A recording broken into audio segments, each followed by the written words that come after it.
présent, je m'appelle Johan, je suis maraîcher à la ferme AFAB, donc je fais pousser des légumes dans une toute petite ferme à Leadership, c'est sur le plateau, pas très loin d'ici, et on est sur moins d'un hectare, donc moins de 10 000 mètres carrés, et on fait tout à la main à 3. Voilà, donc on n'a pas de tracteur, on n'a pas de motoculteur, et on s'amuse bien, et on est content. Voilà, ça c'est la chose. Et il se trouve qu'au fur et à mesure de notre épopée, il y a beaucoup de gens qui nous ont demandé des cours de jardinage. Et c'était très insistant. Et il y en a même qui se sont regroupés, qui nous ont dit « On est prêt à payer, regardez, on est nombreux, et puis comme ça, voilà. » Et nous, on était assez mal à l'aise parce qu'on a conscience de la complexité de l'agriculture ou de la culture ou du jardinage, parce que tout est différent, les sols sont différents, les climats sont différents, les reliefs sont différents, et nous autres êtres humains sommes tous différents également. Donc on disait, en fait, ce qui est compliqué, c'est que c'est difficile de dire faites comme ci, faites comme ça, c'est comme ça que ça va marcher, parce que c'est pas vrai. Donc on voulait pas être un menteur, et on s'est dit, comme il n'y a pas possible de méthode, on a commencé à aller dans les jardins des gens. C'était vachement bien, c'était trop long, et on n'a pas le temps, donc on a arrêté de faire ça, mais comme la demande est toujours là, la seule solution qu'on a trouvée, c'est d'essayer de construire un ensemble de masterclass, cours, vous appelez ça comme vous voulez, sauf pas formation, parce que je ne veux pas vous former, sans méthode. Donc là, vous n'aurez pas de clé en main toute faite, il va falloir faire travailler le ciboulot, et c'est peut-être un peu déconcertant parce que ça change de ce qu'on a l'habitude aujourd'hui à l'ère d'Internet, on tape, et puis il y a des gens qui vous disent « Regardez, faites comme ça va marcher », tout ça quoi. La première règle que je me suis donnée, c'est que je m'interdis de parler de ma ferme. Non pas que ce ne soit pas intéressant, mais parce que je veux éviter l'écueil de légitimer ma propre pratique. Ça veut dire de justifier en fait ce que je fais en faisant croire que c'est ce qui est bien et c'est ce qui est magnifique. Donc je me suis imposé de ne pas dire nous on fait comme ça et on a vu que ça marche, donc d'essayer de vous transmettre des choses qui sont le plus objectives possible dans la mesure où ça existe.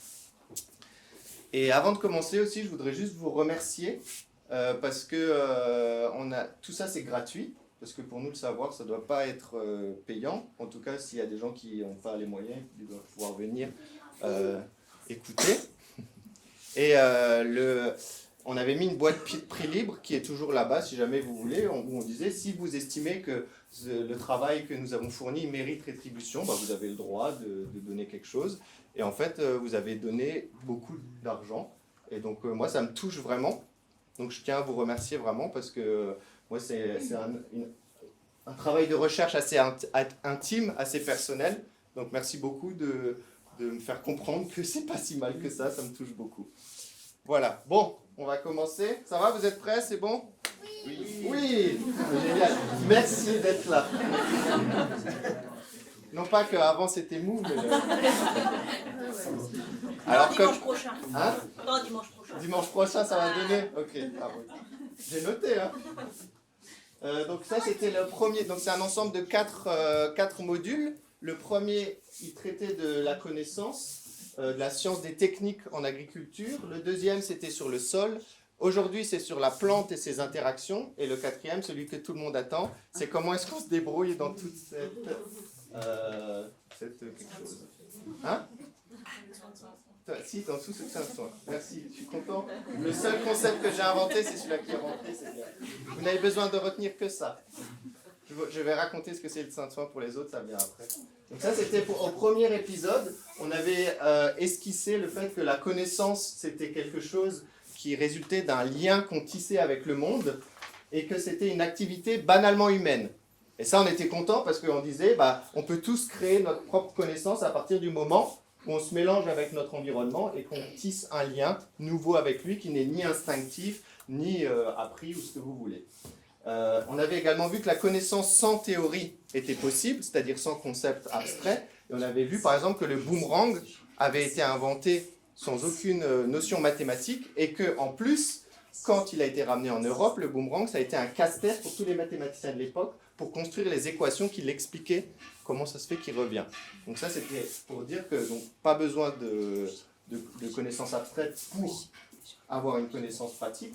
Et ensuite, on avait dit aussi qu'il fallait faire attention de ne pas mélanger les genres. L'éthique, la politique, c'est bien, les convictions, c'est bien, mais c'est différent de ce qui se passe dans le monde, parce que ce qui se passe dans le monde, on va dire végétal, n'a que faire de l'élection de Emmanuel Macron ou de ce genre de choses. Donc aussi, quand nous on cherche à avoir une connaissance particulière dans notre pratique, on va essayer de dire attention, est-ce que là je ne suis pas en train d'utiliser un concept ou quelque chose qui est de nature plutôt qui me fait plaisir à moi, type sol vivant, voilà. Est-ce que c'est un concept qui a une vraie portée scientifique ou est-ce que c'est un truc qui me fait plaisir moi personnellement? Auquel cas c'est bien, mais c'est bien de le savoir. On avait aussi vu qu'il fallait connaître le passé avant de le critiquer, puisque aujourd'hui on a beaucoup critiqué l'agriculture d'aujourd'hui, mais c'est bien de la critiquer en ayant connaissance de tout son déroulé.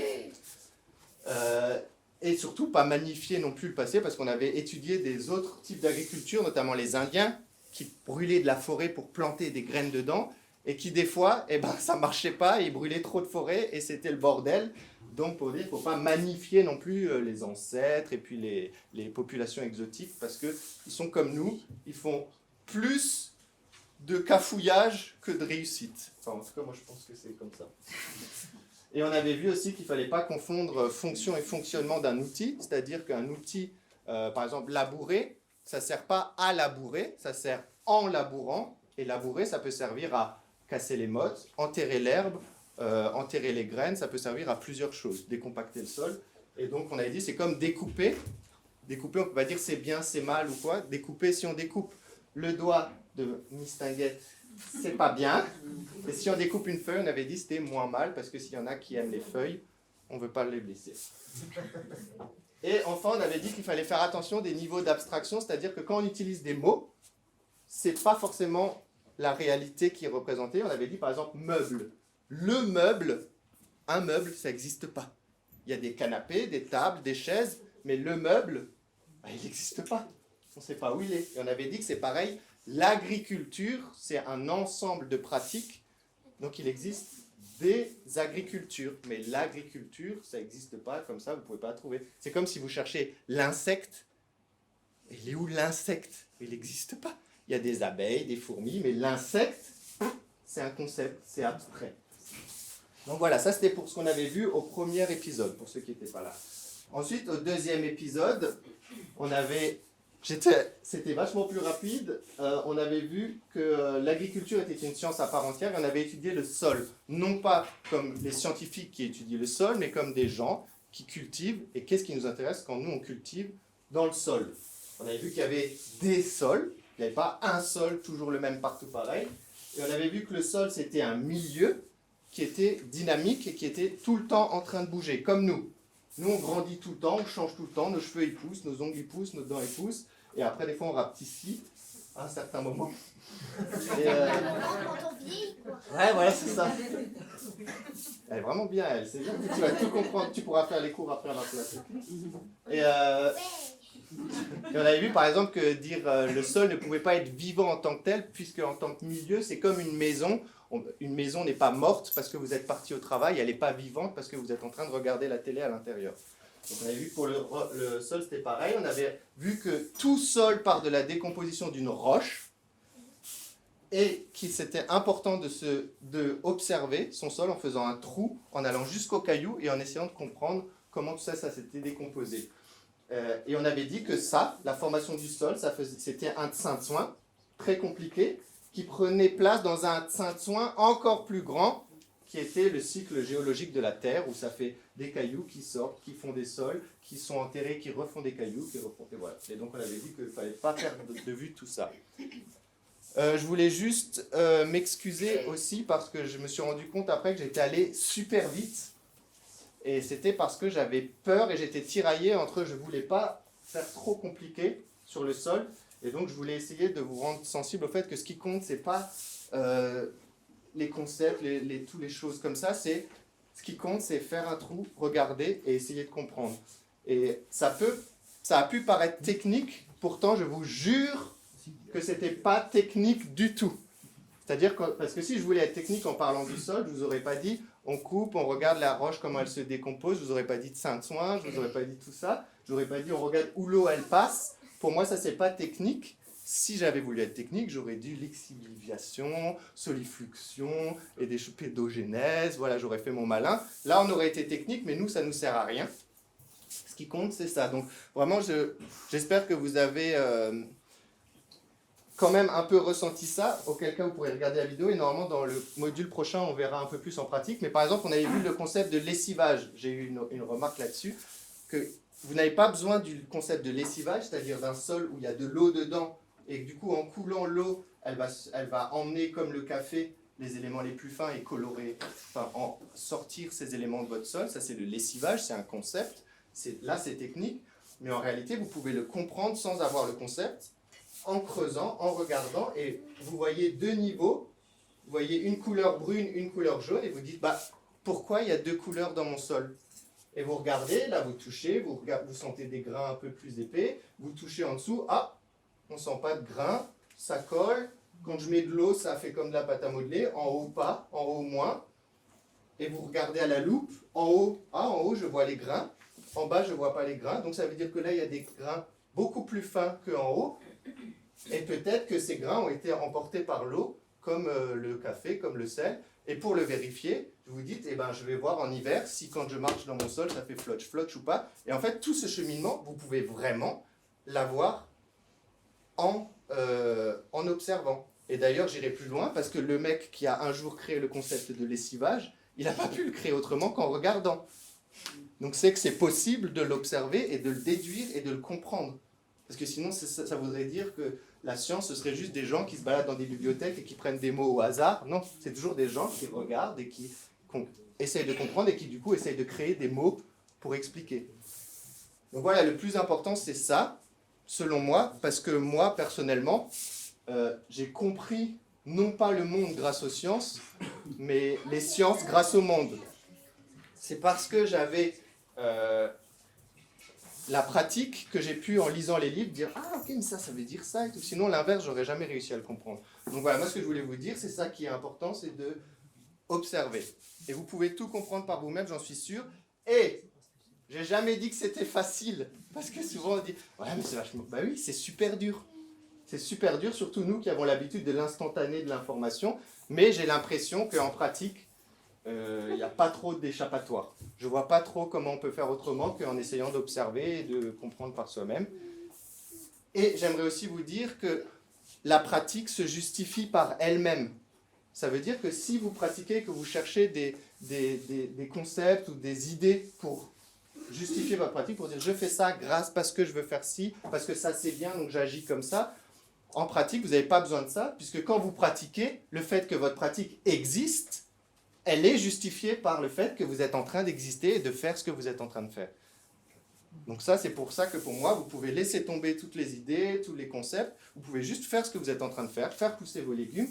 Et pourquoi vous faites pousser vos légumes? Parce que vous faites pousser vos légumes. C'est tout. Pourquoi vous faites comme ça? Parce que en regardant, vous avez compris ça. Vous voyez, vous n'avez pas besoin d'avoir un corps d'idées, dire bah si moi je bêche pas parce que les vers de terre ou je sais pas quoi. Bah, si vous avez décidé de pas bêcher, vous savez très bien pourquoi vous le faites, vous le voyez au quotidien à quoi ça sert. Tant mieux, c'est bon. Vous n'avez pas besoin de justifier votre pratique à l'égard des autres. Le regard des autres n'a pas d'importance là-dedans. Voilà.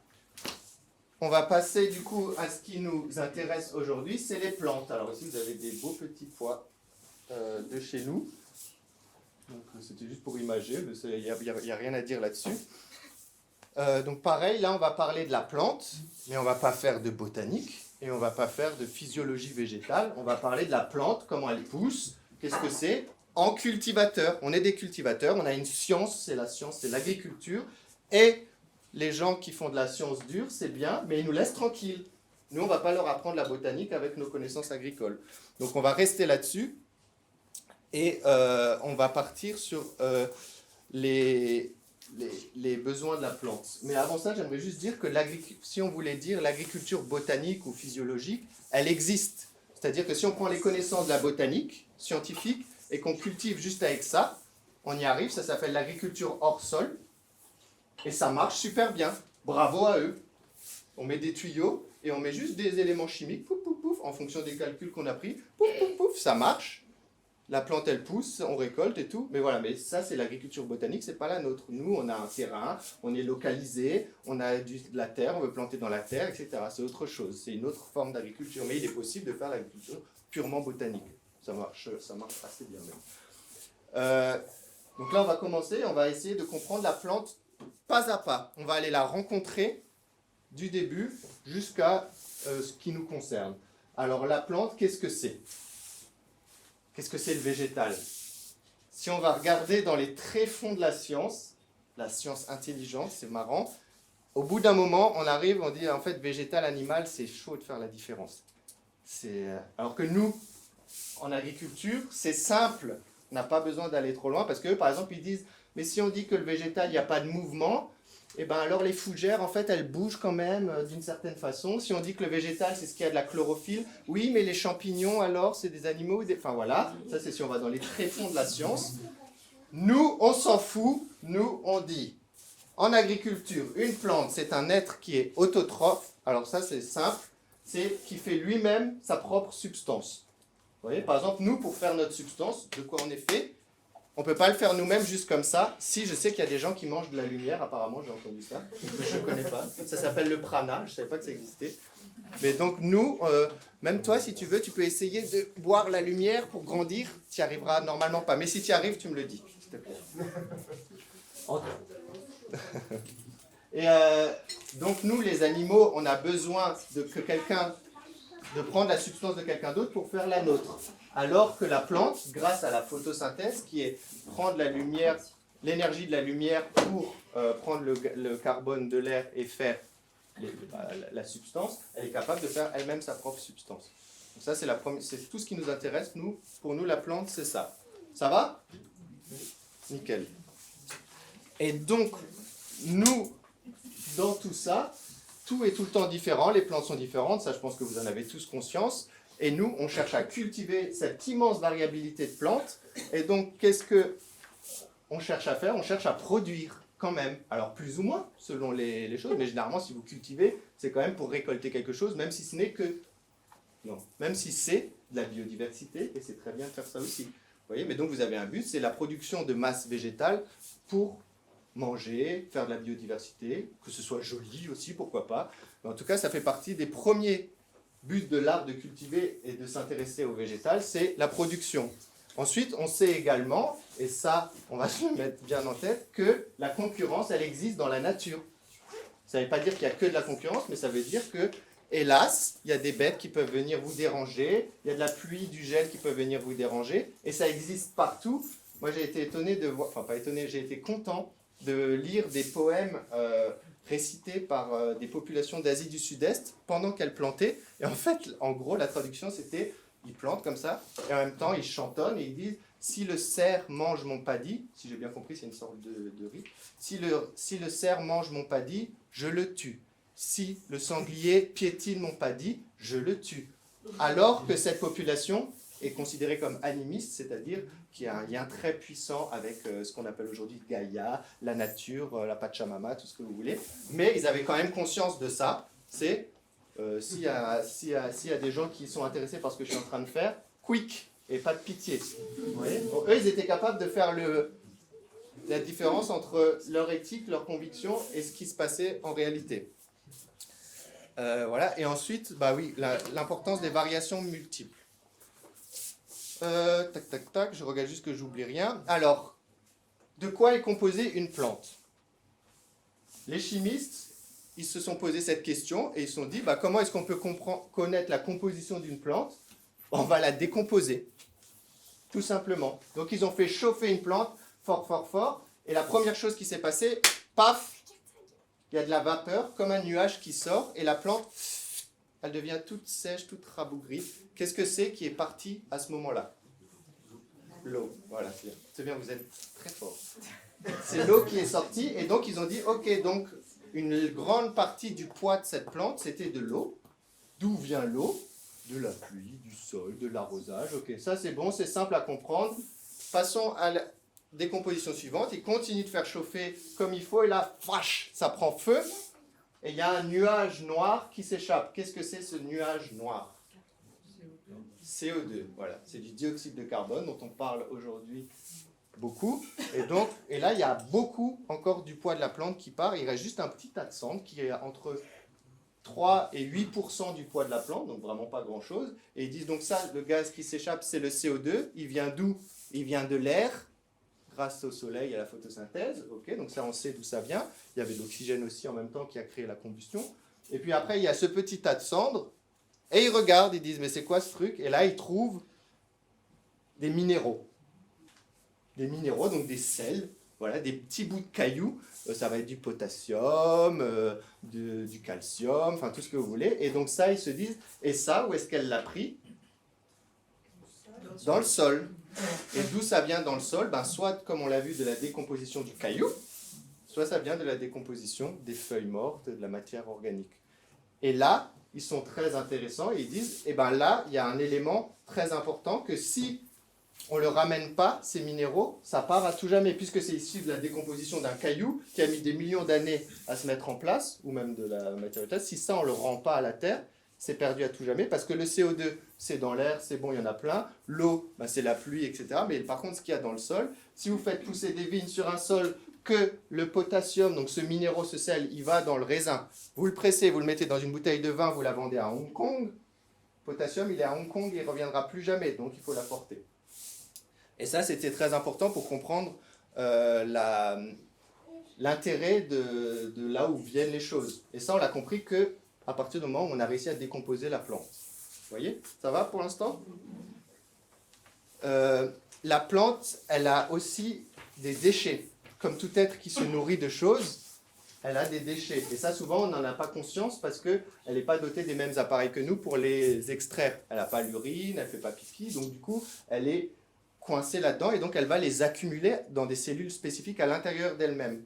Je vous dis ça juste aussi pour que vous vous rendez compte que la nature, elle n'est pas toujours bien faite, et même chez les plantes, il y a des fois des problèmes de déchets. Donc ça va être par exemple la résine, le latex, des choses comme ça. Et ce qui est étonnant de voir aussi, c'est que c'est des produits qui se décomposent très mal après dans les sols ou dans le compost. Vous voyez? Et ça, c'est les déchets de la plante. Et ça peut parfois, si elle les accumule à trop haute quantité, ou si elle n'arrive pas à faire pousser ses organes suffisamment vite pour faire de la place, ça peut causer de graves problèmes en elle. Vous voyez, ça c'est un truc tout bête, on ne pense pas, mais pourtant c'est comme nous. Elle se nourrit, elle décompose, elle prend ce qu'elle a besoin, mais il y a des trucs qui restent. Voilà. Dans les plantes, vous avez plusieurs types de plantes. Non, on va commencer par autre chose. La plante, c'est du coup, on est d'accord, on va la regarder comme des paysans, racines, tiges, feuilles, fleurs. Ça va pour tout le monde?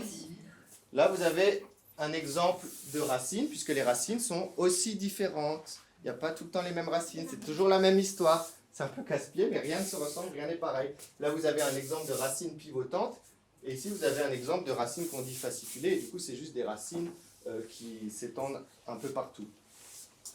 Et ces racines, si on les regarde et qu'on les observe en tant que paysans, elles vont toujours vers le bas. Vous êtes d'accord? On voit rarement des racines qui... La plante, elle se tourne comme ça et puis elle veut chercher quelque chose dans l'atmosphère. Et même si vous retournez un pot, au bout d'un moment, les racines vont être impactées par le centre de la Terre. Donc ça, c'est la première chose. Une racine est attirée par le centre de la Terre et elle est aussi attirée par l'eau. Puisque elle, sa fonction, c'est une fonction de nutrition. C'est la bouche de la plante, c'est la racine. Elle va vouloir manger grâce à ça. Et comment elle mange? Elle boit. Et dans l'eau qu'elle a, il y a des sels dont on parlait tout à l'heure qui sont dissous, comme nous, le sucre dans le café, par exemple. Vous voyez? Et donc, pour ça, elle doit boire. Et donc, comme elle doit boire, elle va chercher l'eau. Et elle est toujours tiraillée entre sa condition naturelle qui l'a fait aller vers le centre et le fait qu'elle cherche l'eau. Vous voyez, là, par exemple. Et donc, c'est pour ça que les racines, elles ne sont jamais pile poil droites, sauf dans les cultures hors sol. Justement parce que l'eau est tout le temps partout disponible. Mais par contre, sinon, vous voyez, les racines, ça fait comme ça, comme ça, comme ça. C'est jamais comme par magie. Donc ça, c'est la racine. La racine est un organe, on a dit, de nutrition. Ça va pour tout le monde jusqu'à maintenant? C'est la bouche de la plante. Ensuite, on a dit, il y a la tige. La tige, ça sert à quoi, à votre avis? Ouais, mais c'est exactement, c'est ça. À la faire tenir et à la faire aller plus haut en même temps. Pourquoi aller plus haut? Pour chercher plus en plus de photosynthèse. Et vous voyez que sur certaines plantes, les feuilles sont pas dans le même sens pour qu'il y ait plus ou moins de choses. Donc c'est la croissance. La tige, c'est l'organe de croissance. La tige, contrairement à la racine, c'est l'inverse, on est d'accord? Comme il a dit, elle tient et elle est dehors et elle monte. Alors que la racine, elle est attirée vers le bas. Et la racine fuit la lumière, toujours, alors que la tige, elle, cherche la lumière. Désolé, c'est pas de très bonne qualité, mais vous avez vu l'état de mes livres, j'ai fait ce que j'ai pu. Et là, on voit qu'en fait, là, c'est à l'ombre, et là, c'est à la lumière, et on voit très nettement la courbe prise par la tige qui est attirée par la lumière. Ça s'appelle le phototropisme, c'est pas très important. Et ça, c'est dans un livre très scientifique et tout, mais on est d'accord, c'est évident. Dans la pratique, c'est idiot. Mais bon, on le dit quand même, voilà, on le répète.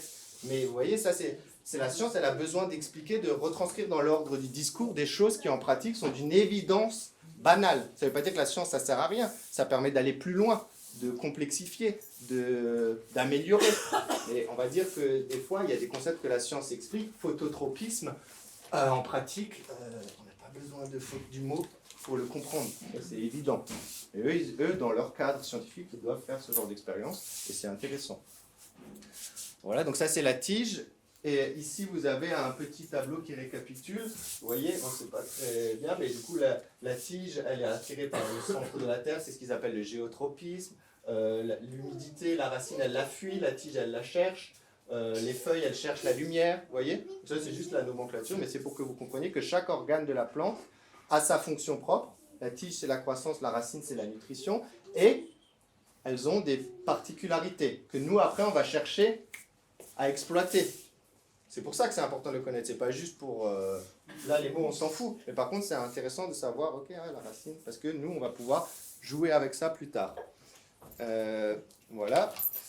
Touk, touk, touk. Ensuite, les plantes sont dans une diversité énorme. On est d'accord avec ça. Plein de sortes de plantes différentes. Et les botanistes, ils les ont regroupées dans des familles, dans des nomenclatures très complexes. On va s'en foutre, comme d'habitude, parce que c'est trop compliqué. En plus, ils ne sont jamais d'accord. En plus, avec les produits de la génétique, ils changent tout le temps tout. Donc, du coup, nous, on va prendre un truc qui nous sert en agriculture. Ça vaut ce que ça vaut. Il existe des familles de plantes où elles se ressemblent à peu près toutes pareilles et où, théoriquement, on peut les mélanger et faire des mélanges. Ensuite, dans ces familles, il y a des espèces qui se distinguent les unes des autres. Et dans ces espèces, il y a des variétés qui se distinguent les unes des autres. Là, je vous ai mis un petit exemple. La famille des Solanacées, c'est toute la famille des plantes type poivron, aubergine, tomate, piment, tout ça, elles ont le même ancêtre commun. C'est pour ça qu'elles font partie de la même famille, alors même qu'elles sont bien différentes les unes des autres, on est d'accord. Dans cette famille, il y a plusieurs espèces, dont je l'ai dit, la tomate, l'aubergine, etc. Ça, c'est pas la nomenclature hyper scientifique, hyper botanique, hein, c'est la nomenclature que moi je me sers, qui sert à cultiver. Et ensuite, vous avez des variétés. Donc, par exemple, pour la tomate, vous avez la variété cœur de bœuf, la variété noire de Crimée, la variété ronde rouge des merveilles des marchés. Enfin, bon, vous voyez. Et si vous faites la même chose avec les cucurbitacées, par exemple, et ben, vous avez dans les cucurbitacées, qui ne peuvent pas se mélanger du coup avec les solanacées, parce qu'elles n'ont pas le même ancêtre commun, vous avez les courges, les courgettes, vous voyez. Donc ça, c'est juste ce qui va nous servir à embrayer sur la suite, qui est... la génétique, puisque si on parle des plantes, il faut quand même qu'on embraye sur comment elles se reproduisent, comment c'est créé ces variétés, d'où ça vient, et puis, parce qu'on a dit il y a la racine, la tige, la feuille, qu'est-ce qui manque? La fleur. La fleur, ça sert à quoi chez une plante? Faire des fruits, ouais, mais pourquoi faire? À se reproduire, c'est ça. À faire la graine qui va faire l'enfant et à perdurer, à s'inscrire dans le temps long et à créer toutes ces choses, à faire durer l'espèce. Et j'aimerais juste dire aussi quelque chose, c'est que pourquoi est-ce qu'on s'intéresse à la génétique? C'est parce qu'il existe des différences entre les plantes, entre nous, etc. Mais la question qu'on se pose, c'est quelles sont les différences qui sont liées au fait que nous, où cette plante existe à cet endroit et donc elle a cette vie et donc elle ressemble à ça parce qu'elle a cette vie, ou quelles sont les différences qui sont issus que c'est parce que ses parents étaient comme ça et donc du coup ils lui ont transmis des gènes génétiques, vous voyez? Parce que un être vivant, tous les êtres vivants, ils sont tout le temps en train de bouger, de se modifier, et les espèces c'est pareil, il n'y a rien de fixe dans le vivant. Et donc ça, c'est ma petite phrase que j'aime bien, exister de fait c'est se distinguer. Exister, c'est ça pour un être vivant. Donc déjà, si vous n'êtes pas sûr d'être vous-même, etc., pas de stress. Si vous existez, vous êtes forcément vous-même, différent des autres. Et pour les plantes, c'est pareil. Et pour la génétique, c'est exactement pareil. Et donc là, on va essayer d'aborder ça. Quelles sont les différences qui sont liées aux ancêtres et quelles sont les différences qu'on a, donc héréditaires, les différences héréditaires. Ça va si je dis héréditaire? Génétique, ok. Et quelles sont les différences qui sont liées à l'accident de la vie, si on peut dire ça comme ça, à la vie en tant que telle. Et donc nous, on va essayer de voir ça pour savoir qu'est-ce qui appartient à la graine et qu'est-ce qui appartient à ce que nous, on manipule au quotidien en arrosant, en mettant des couvertures, des bâches, tout ce que vous voulez. Alors, je préfère le dire aussi tout de suite, c'est très, très, très compliqué de savoir la vraie différence entre les deux choses. Je dis ça parce qu'aujourd'hui, il y a beaucoup de gens qui s'amusent à dire moi je fais mes graines moi-même et je leur ai appris à faire ça, etc. En réalité, c'est hyper complexe de savoir qu'est-ce qui est du patrimoine génétique et qu'est-ce qui est de l'accidentel parce que l'environnement change tout le temps et donc il faudrait une expérience très longue pour être sûr que c'est bien quelque chose qu'on a appris à l'espèce et non pas juste à la plante en tant que telle qui est dans ces conditions. Un exemple tout bête, le navet d'Afghanistan. En Afghanistan, il est bisannuel. Ça veut dire que la première année, il fait sa racine, la deuxième année, il fait sa fleur et sa graine. Ok? Vous le ramenez ici, vous le semez ici. Première année, pouf, la fleur. À cause du climat, c'est pas pareil. Vous le ressemez ici, pouf, la fleur. Quelqu'un d'un peu présomptueux, il dirait « Ah, j'ai changé l'espèce du navet, je l'ai rendu annuel. » Il renvoie les graines en Afghanistan, il sème en Afghanistan, bisannuel de nouveau. Ce n'est pas une différence héréditaire ni génétique, c'est une différence qui est liée aux accidents de la vie, à la vie. Et par exemple, vous avez tout le temps des différences accidentelles. Par exemple, sur un épi de blé, vous voyez un peu la forme que ça a. Les grains sont toujours plus gros au milieu qu'en haut. Ce n'est pas génétique, c'est juste lié à la forme du grain et au fait qu'ils ont plus de sève qui passe par le milieu que sur les extrémités. Vous voyez? Tout bête. Donc ça, c'est intéressant à savoir. Et ensuite, ce qui est intéressant à savoir aussi, c'est que plus les ancêtres sont lointains, plus les petites différences, puisque en fait, chaque enfant est forcément un tout petit peu différent de ses parents. Même s'il y a les traits qui restent, parce que la vie va être différente et parce qu'il y a une toute petite partie de ces gènes qui vont être transmis. Et donc, du coup, plus on a d'ancêtres lointains, plus ces petites différences sont énormes. Et c'est pour ça que si on prend des variétés de tomates très très anciennes, on réduit le nombre de différences. Et après, plus ces différences sont plus les petites différences sont grandes, plus les variétés se séparent, plus il y a d'ancêtres. Vous voyez? Et donc ça, c'est intéressant. Pourquoi? Parce que ça peut nous permettre de cartographier d'où viennent les plantes et aussi comment est-ce qu'on peut peut-être plus ou moins les mélanger. Vous voyez? Voilà. Mais avant de rentrer vraiment dans la génétique, on va dire, propre, voir comment ça marche, la graine, les gènes, etc. Sachant qu'on ne va pas faire de génétique, je vous rassure tout de suite, parce que ça me gave. La méiose, les chromosomes, voilà, c'est bon. Vous regarderez ça sur Internet si ça vous intéresse. Nous, on va faire de l'agriculture, ça va être vachement plus basique. Avant de vous raconter tout ça, je vais juste passer par un petit détour historique. Est-ce que Vilmorin, ça vous dit quelque chose? Ouais. Vilmorin, c'est un semencier, c'est un des premiers semenciers français, donc c'est quelqu'un qui crée des graines et qui vend des graines.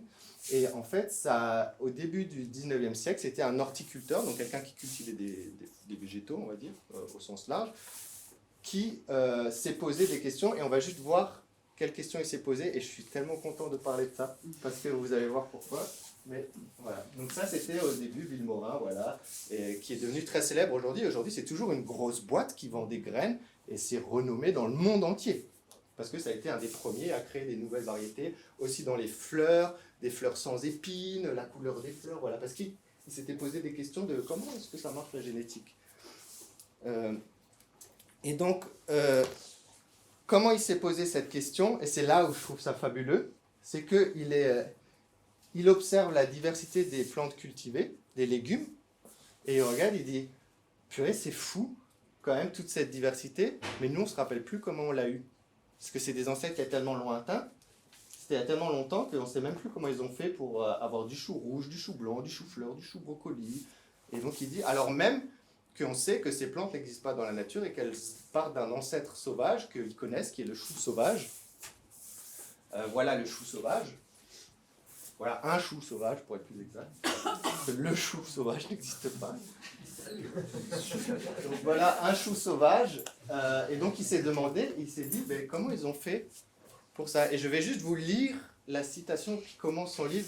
parce que je trouve ça fabuleux. Je lis pas souvent des citations, mais là, je trouve ça tellement beau. Alors, il dit « Comment, surtout, a été créée la pomme du chou ?» La pomme du chou, par quel procédé les feuilles étagées, celle-ci, du chou sauvage ont été agglomérées, resserrées en cette pomme dense et compacte, charnue. Si l'on se pose cette question, l'esprit en restera étonné. Vous voyez ? Donc lui, c'est juste ça, entre guillemets. Il regarde ces deux plantes-là, il se dit, mais comment ils ont fait ? Comment ils ont fait pour faire ça ? Voilà. C'est fou. Et c'est vrai, quand on y pense, on se dit, mais ouais, c'est vrai, c'est fou. Et c'est pour ça que je suis j'ai un plaisir immense à partager ça avec vous, parce que c'est dingue d'avoir des gens ça existait, des gens qui, devant les banalités des choses, tout d'un coup, ils se posent une question, et qui après, ils ne lâchent pas, parce qu'on va voir ce qu'il a fait après, c'est assez dément. Parce que dans la société, alors je fais exprès de faire une petite blague, voilà, vous m'en voudrez pas. Dans la société de Vilmorin, donc c'est début 1800, enfin on va dire tout le début du 19e siècle, société, on va dire, patriarcale, voilà. Pour ça, je dis ça pour faire ma blague, pour pas que vous croyiez que ça vient de moi personnellement. Le mari, il rentre du travail, il va à la maison, il dit « Bon, qu'est-ce qu'on mange là ?» Hein, comme ça. Et sa femme, elle lui dit « Ah, de la soupe de choux, mon chéri. » Et il dit « Quoi? Mais mardi, on a mangé du brocoli. Maintenant, on a mangé de la salade de choux. Et maintenant, on mange la soupe de choux. Hein? Les choux, j'en ai marre. » Bah, ça, c'était tous les gens de l'époque. Ils étaient là, les choux, ouais, voilà. Et au milieu de tous ces gens-là, il y a un mec, Vilmorin, et là, il fait « Mais pourquoi, en fait comment ?» Vous voyez? Et c'est fabuleux. Et c'est pour ça que je suis tellement heureuse de partager ça avec vous, parce que c'est fabuleux et ça donne la niaque, moi, je trouve. Parce que si lui, il a pu faire ça, se poser des questions et tout, bah nous aussi. On se pose des questions, on essaye de comprendre et c'est super cool. Vous voyez? Et grâce à lui, en plus, on a eu des variétés ensuite et plein de choses magnifiques. Donc c'était vraiment juste pour dire ça. Ça donne la niaque, c'est pour ça que je suis content de vous le partager. Et alors, qu'est-ce qu'il va faire, monsieur Vilmorin? Il va dire, ben, moi, je m'en fous, j'ai envie de comprendre, je vais essayer de le refaire. Donc, il prend le chou sauvage et il essaye de le refaire. Il n'arrive pas.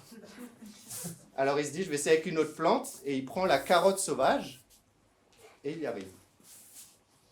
Donc, il prend la carotte sauvage. En mars 1832, il sème des graines qu'il a récupérées sur les fleurs d'une carotte sauvage. Donc, la carotte sauvage, ça ne fait pas de carotte, hein.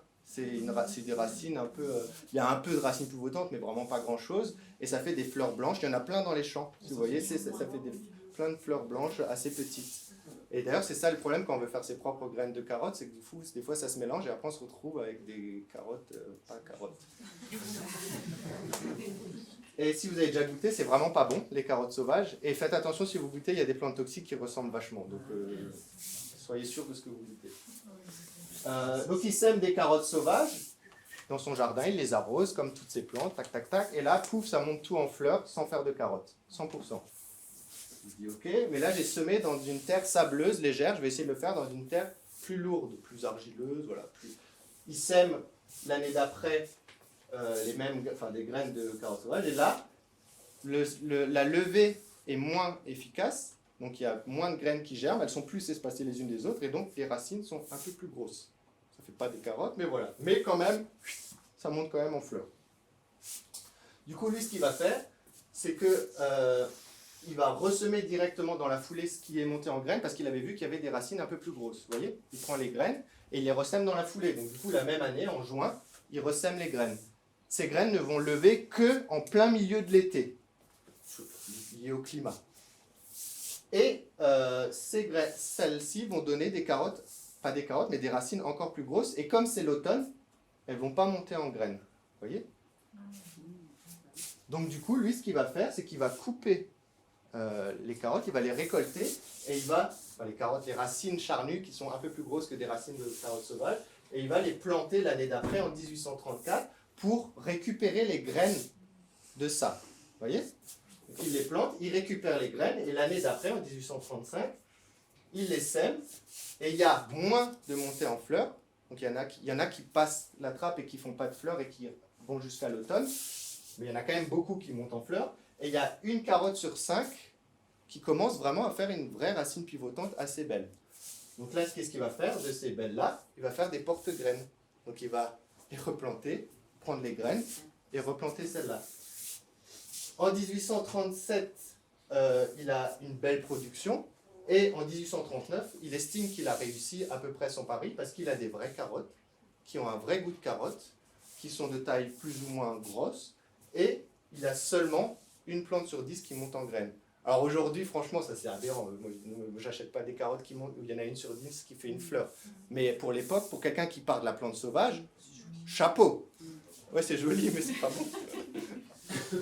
Et donc du coup, vous voyez, il a mis 7 ans à réussir à recréer à peu près, parce qu'on n'est pas sur les standards de la carotte cultivée, mais il a réussi à comprendre le principe. Et après, du coup, comme il a compris le principe de la sélection, c'est ça la sélection, c'est ça qu'il a pratiquement découvert, et donc du coup, il va s'amuser à faire la couleur, comment la couleur elle change, etc. Et il va bosser comme un malade sur plein de choses, et il va commencer à créer des variétés. Parce que du coup, comme il a compris, il va sélectionner pour avoir des carottes violettes, des machins, et c'est comme ça qu'il va devenir une véritable star, parce qu'il va avoir des oignons plus gros que tout le monde, des choux-fleurs qui résistent mieux à telle maladie, parce que il a compris ça, vous voyez. Et ça, c'est sans la théorie de la génétique, elle n'existe pas encore. C'est génial, non? Franchement, c'est génial. Puis, son fils, donc ça c'était Vilmorin père, on va dire. Son fils, il va continuer l'œuvre de son père, et lui, il va aller plus loin, il va créer des betteraves avec plus de sucre pour la betterave sucrière, il va essayer de créer des ajoncs sans épines, des fleurs sans épines, il va travailler sur le panachage des fleurs, c'est-à-dire la couleur, etc. Il va aller encore plus loin que son père, mais il va être habité par la même passion. Et ce qui est intéressant, c'est que lui, il va être un peu plus, on va dire qu'il va être moins émerveillé par le côté pratique, et il va plus réfléchir. Donc il va se dire, mais pourquoi comme ça? Et il va remarquer plusieurs choses qu'il va noter.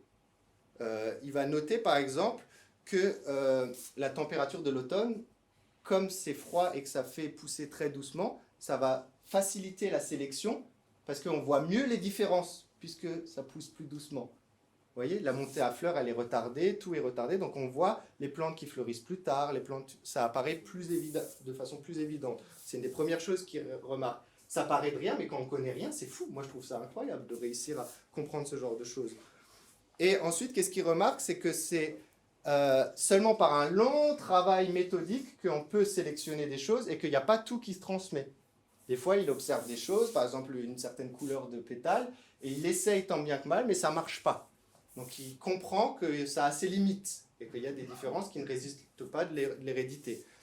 Et il note aussi la très forte variabilité dans l'individu de la manifestation de ces gènes. C'est-à-dire que des fois, l'enfant, il ne ressemble pas aux parents, on le sème, et par contre, ça ressemble après aux parents. Alors, il note qu'il y a une variabilité qui est quand même assez dure à maîtriser, et ça va lui faire qu'il s'impose une règle, et c'est quand même marrant, c'est qu'il s'impose de ne jamais mélanger les graines de plantes différentes, même si elles se ressemblent. C'est-à-dire que s'il sème plein de carottes, il veut récupérer les graines de cette ligne de carottes, et ben chaque carotte, il va prendre les graines, les mettre dans un paquet différent, même si elles se ressemblent toutes, parce qu'il a remarqué que ça varie après, par la suite. Et qu'est-ce qu'il remarque aussi, c'est que, et ça c'est hyper important pour nous, l'immense majorité des critères de la plante sont fixés à l'échelle de l'espèce. Ça veut dire que, je sais pas, comme nous, le fait qu'on ait 2 bras, 2 jambes, 2 yeux, on peut vivre la vie qu'on vit, mais on peut devenir borgne, notre fils aura quand même théoriquement 2 yeux, il ne sera pas borgne pour... La même chose pour les plantes, c'est pareil. La majorité des caractéristiques de la plante, elles sont liées à l'espèce en général. Et ces caractéristiques, ils peuvent varier plus ou moins selon la vie de l'individu. Mais cette variation, c'est ce qu'on appelle une courbe de Gauss, elle est là-dedans. Ça veut dire que tout ça, c'est des caractéristiques. Ici, vous avez, on va dire, le type de ce à quoi doit ressembler la plante dans son patrimoine génétique. Et elle peut varier comme ça, mais plus elle s'éloigne, moins il y a de chances qu'elle ait ces différences. Vous voyez? Parce que la plupart des choses sont fixées au niveau de l'espèce. Ça, je le dis aussi parce que pareil, pour tous les gens qui disent « Oui, mais moi, j'ai appris à mes plantes à faire ci, à faire ça », mais en fait, c'est très peu probable parce que la majorité des choses, elles dépendent de l'espèce. Vous voyez? Donc, c'est comme, par exemple, vous pouvez apprendre à votre fils à jouer au piano, c'est pas pour autant que en naissant, votre petit-fils saura forcément jouer au piano. Ça peut être possible, pourquoi pas, mais pas sûr. Voilà, donc ça c'est la chose. Donc pour nous, qu'est-ce que ça nous importe? C'est qu'il y a seulement deux façons d'apprendre quelque chose à une plante, si on veut lui apprendre sur le temps long. C'est la sélection à la Villemorin, donc c'est-à-dire en plantant, ressemant et en isolant les espèces qui nous intéressent, mais ça a ses limites et ça ne peut pas tout changer, parce qu'il y a tout ce qui appartient à l'espèce qui ne changera jamais. Et sinon, l'autre manière, ça va être de mélanger, de faire des croisements entre des plantes de la même famille ou de la même espèce pour que les critères après soient mélangés les uns dans les autres. Et c'est là qu'on va attaquer un peu plus la génétique. Et là, c'est les lois de Mendel, vous avez déjà entendu parler de ça? C'est les lois fondamentales de la génétique, c'est lui qui a plus ou moins découvert les chromosomes, les allèles, les gènes, etc. On ne va pas en parler trop, mais il y a 3 lois. La première loi, c'est la loi de la dominance, c'est-à-dire que si un gène est fort, c'est lui qui, quand vous mélangez, c'est lui qui va prendre le dessus sur le fils. La deuxième loi, c'est le principe de la ségrégation. C'est ça. C'est que quand vous mélangez 2 plantes, par exemple là des pois jaunes et là des pois verts ridés, et ben les enfants, vous aurez 25% de pois jaunes ronds, 25% de pois verts ronds. Ah, mais, enfin, vous voyez, ça se divers, ça s'embranche, quoi. Vous voyez? Donc ça, c'est la loi de l'intégration. Et la troisième loi, elle ne nous intéresse pas en agriculture, donc si elle vous intéresse, vous irez la chercher. J'ai pas de temps à perdre. Non, parce qu'il est déjà tard, je vois. Et donc, en fait, ça, c'est les choses. Donc, en mélangeant des plantes, on va pouvoir créer de nouvelles variétés, au final. C'est l'autre façon d'apprendre des choses. Parce que, par exemple, un truc, je vous le dis, la résistance au mildiou des tomates, c'est à l'échelle de l'espèce. Donc, c'est pas en faisant résister des tomates au mildiou et en les ressemant qu'elles vont résister au mildiou. Ça, c'est du pipeau. Il y a des gens qui peuvent le croire, ils ont le droit de le croire, mais c'est du pipeau. Et les scientifiques, ils sont à fond d'en créer une tomate qui résiste au mildiou, ils sont en train d'y arriver parce qu'on a les premières hybrides qui arrivent, mais pour ça, ils ont dû trouver des plantes de la même espèce qui résistent au mildiou, souvent c'est des plantes sauvages, essayer de les croiser, ça ne marche pas toujours, ça donne pas. En plus, quand vous les croisez, ça ne se reproduit pas après forcément de la même façon, enfin bon, c'est un bordel monstre. Donc voilà. Et l'histoire des Villemorins, elle est intéressante aussi parce que les Villemorins, ils font tout ça. Ils créent des super variétés. Et là, je vais aussi une petite pique pour les présomptueux de ce monde. Ils sont là, ils font leurs variétés. Ça a une renommée de fou. Les jardiniers, ils veulent que leurs variétés qui sont tellement plus belles, tellement plus bonnes, tellement plus grosses, qui sont moins malades, que vous imaginez la quantité d'escrocs qui apparaît dans les années qui suivent. C'est la folie. Tout le monde vend l'oignon rouge de Villemorin, tout le monde vend le blé Villemorin, sauf que c'est jamais ça, parce que personne ne travaille. Et l'agriculteur ou le jardinier, il ne s'en rend compte de l'escroquerie qu'à la fin. Voilà. Villemorin, de tout ça, lui, il s'en fout, parce qu'il se dit, les gens, ils ont qu'à venir chez moi. Mais par contre, les agriculteurs, ça commence à les énerver, et donc ils vont voir les pouvoirs publics et ils disent, il faut faire un truc là. Et donc les pouvoirs publics, ils créent le fameux catalogue officiel des semences, dont on parle aujourd'hui tellement, qui n'est absolument pas une œuvre diabolique de Monsanto pour forcer les agriculteurs à prendre des graines qui sont au catalogue, qui ont été créées par des gens qui veulent s'enrichir. Non, c'est un catalogue qui a été créé pour que les gens qui vendent des graines soient contrôlés et obligés de démontrer, avant de vendre leurs graines, que les graines qu'ils vendent ont le résultat de la plante qui a dessiné sur le paquet des graines. Vous voyez ? C'est vachement bien ça. Après que ça a eu aujourd'hui des conséquences négatives parce que forcément, de la même façon, on a interdit les gens à se troquer des graines parce qu'on voulait, qu'il y a eu que l'administration, sa complexité, la bureaucratisation ait fait des embrouillamini qu'il faut résoudre. Ça, je suis complètement d'accord. Moi, je suis pour la liberté, donc ça, je suis complètement d'accord. Mais par contre, on ne va pas me faire croire que ce catalogue, c'était une œuvre diabolique. Non, à la base, c'était vachement bien. Et heureusement qu'on a ça. Et moi, je vous dis que moi, j'achète que chez des semenciers qui font l'effort de recherche, parce que ça coûte beaucoup d'argent, et qui font certifier leurs graines avant de les vendre. Parce que pour moi, c'est que du coup, après, ça se répercute dans le prix des graines, c'est vrai. Mais au moins, il fait l'effort de prouver qu'il a travaillé et que ce qu'il prétend vendre, c'est effectivement ce qu'il vend. Voilà, donc ça, c'était juste la petite pique sur ça. Donc, vous ne laissez pas avoir par ces discours. Moi, je n'ai jamais compris d'où c'est sorti. D'ailleurs, je ne sais même pas si Monsanto a tellement de graines inscrites. Enfin, voilà, bon, jamais trop compris, mais c'est du pipeau monstre.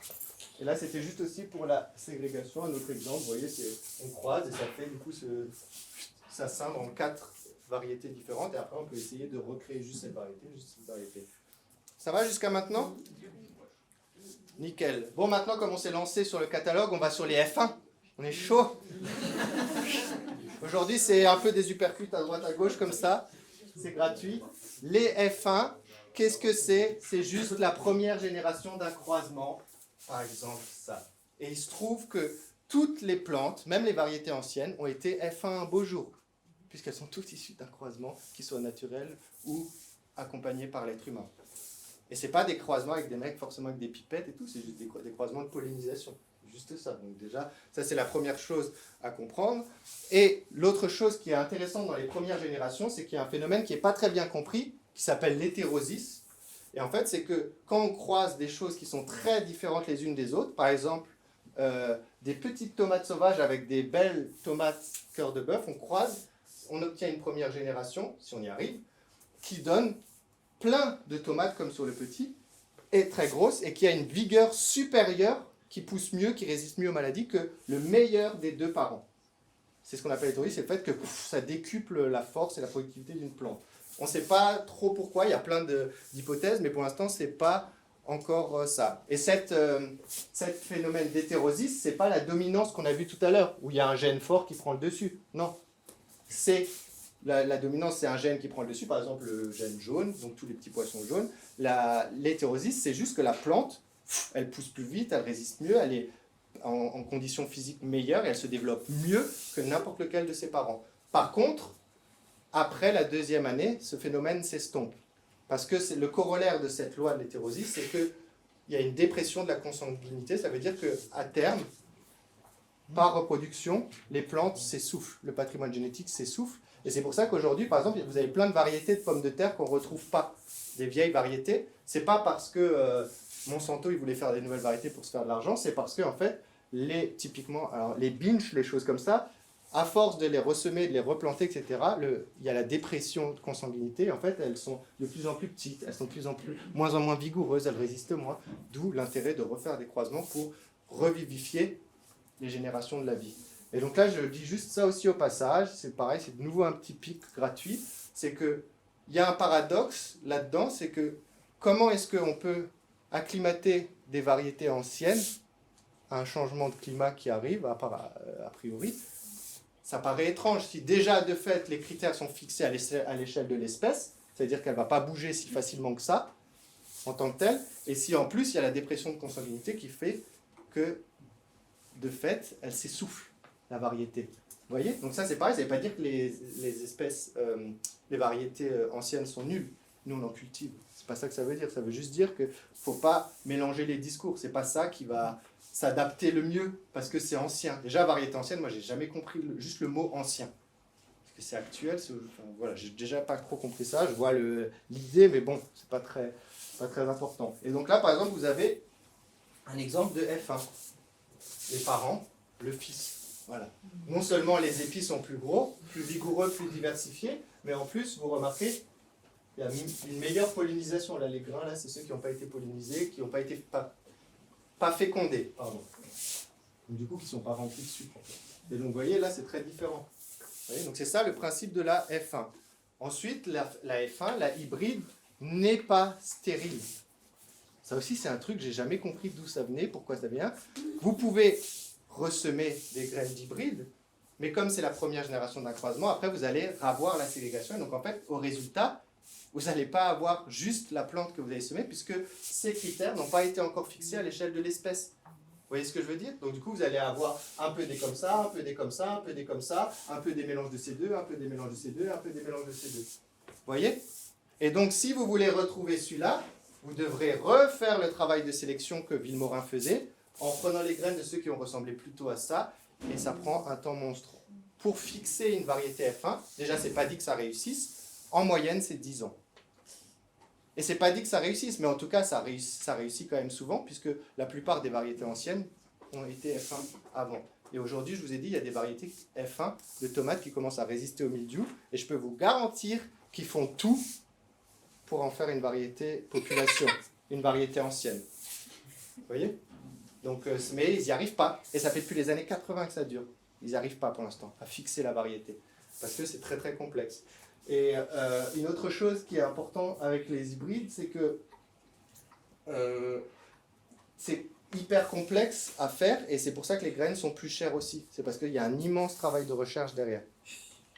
Okay. Et pareil, autre chose, souvent on dit les hybrides, ils ont moins bon goût, ils sont sélectionnés pour produire plus. C'était vrai dans les années 60, 70, fin des années 80. Ça fait depuis les années 90 au moins, et sous l'influence des Japonais surtout et, et des Asiatiques et de leur umami, qu'on sélectionne les hybrides pour le goût. Et aujourd'hui, il y a plein de champs d'agriculture qui s'amusent à faire déguster à l'aveugle et que systématiquement, c'est les meilleures variétés, c'est des hybrides, comparées aux variétés anciennes, parce qu'elles ont été sélectionnées par le goût. Et l'intérêt de la génétique, entre autres, de pouvoir mélanger, de créer des nouvelles variétés plus résistantes, plus machin, des nouveaux goûts, des nouvelles couleurs, entre autres de faire tout ça, ça nous permet aussi de voir l'histoire des plantes. Là, il y a L'homme et les plantes cultivées de André Georges Décourt, et c'est une carte que j'ai prise chez lui. Et donc là, c'est les foyers d'origine des ancêtres, les premiers ancêtres des plantes cultivées. Vous voyez que tout était là, et puis ça a colonisé après partout, et plus ça a colonisé, plus on a eu des ancêtres différents, donc plus... La dernière chose que j'aimerais dire par rapport à la génétique, c'est qu'il n'y a pas forcément de lien entre un caractère, tomate rouge, et un gène. Il peut, mais pas forcément, parce qu'il y a beaucoup de choses qui résultent de la vie.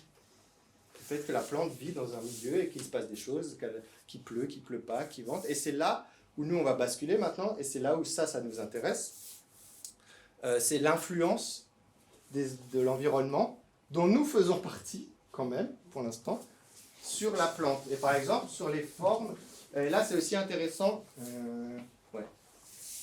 vous pouvez l'observer ça aussi, et il y a par exemple un poète que j'aime pas citer parce qu'il est trop souvent magnifié, et je trouve ça exagéré, c'est Goethe. Je pense que vous avez déjà entendu parler de Goethe, celui qui a écrit le Faust. Et lui, en fait, il a fait des œuvres scientifiques aussi, parce qu'il se prenait pour un génie.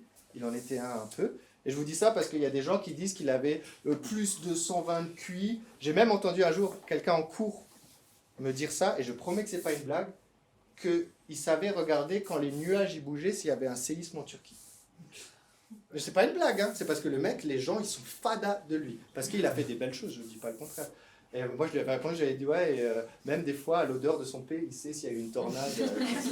C'est débile, quoi. Mais bon, il a fait des choses super, et notamment, il a réussi, en observant les plantes, comme je vous disais que tout le monde peut le faire, à comprendre que c'est toujours le même organe qui se modifie pour créer tige, feuille, fleur. Et en fait, c'est toujours une feuille qui va s'enrouler pour faire la tige, et les pétales sont juste des feuilles raccourcies. Et ça, si vous l'observez, vous tapez « Métamorphose des plantes Goethe », vous regardez, il l'a montré. Et ça se voit beaucoup sur les herbes sauvages, les graminées dans les champs. Vous voyez souvent, si vous prenez une tige de graminée et que vous essayez de l'ouvrir, vous verrez que c'est une feuille qui se déplie. Vous le verrez assez facilement. Donc ça, c'est juste pour vous dire que lui, il avait réussi à comprendre ça, juste en observant. C'est assez cool.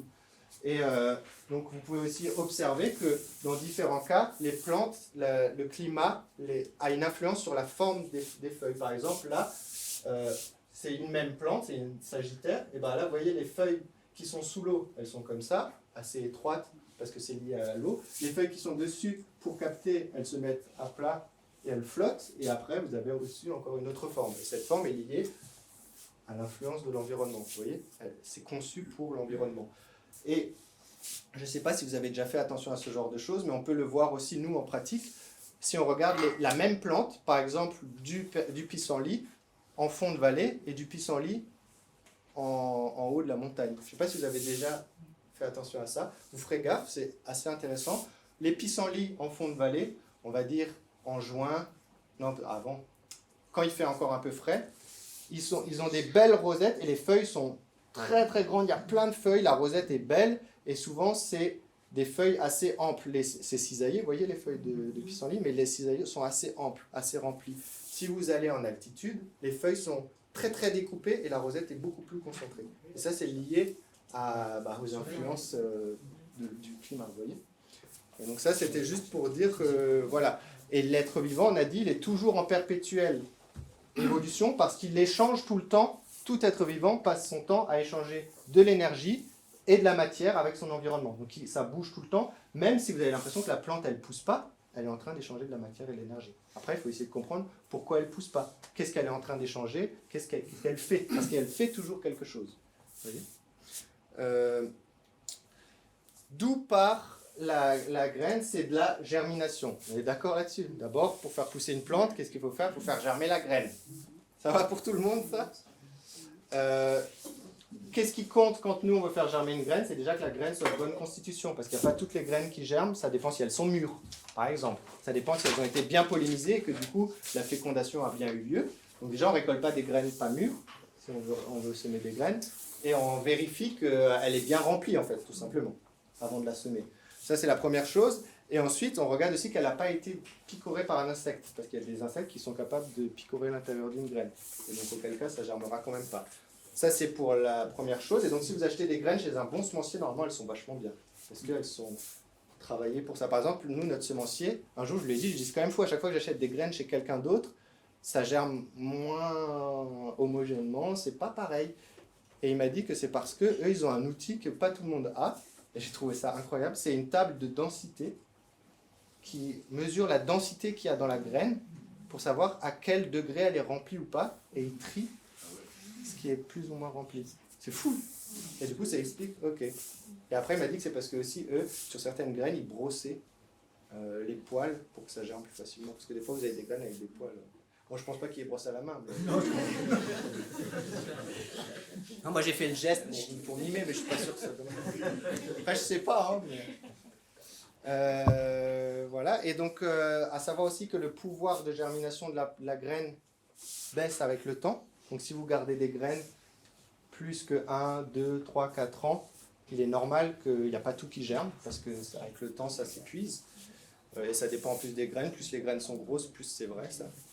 Et de quoi a besoin une graine pour germer? D'eau. Moi je préfère dire d'humidité, parce qu'en fait la seule manière que vous avez de détruire une graine, c'est par trop d'eau. Une graine, ça ne mourra pas de trop sec, trop chaud, machin. Ça mourra par contre de trop d'eau et de pourriture, en fait, tout simplement. Donc ça a besoin d'eau, mais plus d'humidité. Ensuite, ça a besoin d'oxygène, d'air. Ça, c'est hyper important. Et ça a besoin de chaleur. La température de germination, elle est assez bien à 20 degrés. Mais par contre, attention, au-delà d'un certain seuil, 30 degrés généralement, ça ne germe plus non plus. Et quand il fait trop froid, ça ne germe pas non plus. Donc on a dit qu'il fallait qu'il n'y ait pas trop d'eau, et donc ça va dépendre de votre sol ou de votre substrat. Et donc vous vous rappelez, on avait dit que les sols c'est comme des éponges, et donc ils gardent l'eau, mais ils ne la rendent pas forcément non plus, et que comme une éponge, il faut appuyer pour que ça sorte. Et il y a des éponges plus ou moins grosses, des sols où il faut appuyer plus ou moins fort pour que l'eau sorte du sol. Vous vous rappelez de ça? Ça va pour ceux qui n'étaient pas là? Nickel. Et donc quand vous mettez une graine dans un sol sableux, 3% d'humidité, c'est-à-dire qu'il faut qu'il y ait 3% d'eau, d'humidité dans le sol, ça suffit à faire lever la graine.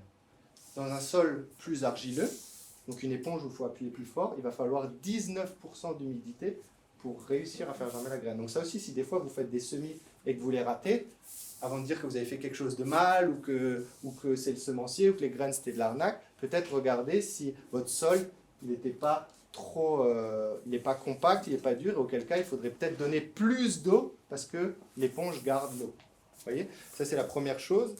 Et voilà. Et ensuite, donc là, on a vu que pour les graines, il n'y a pas besoin de lumière pour germer les graines. Donc ça veut dire que vous pouvez tout à fait faire germer vos graines dans le noir. Vous voyez? Et c'est ce que nous on fait, parce que 21 degrés pour faire germer des graines, en ce moment c'est chaud quand même.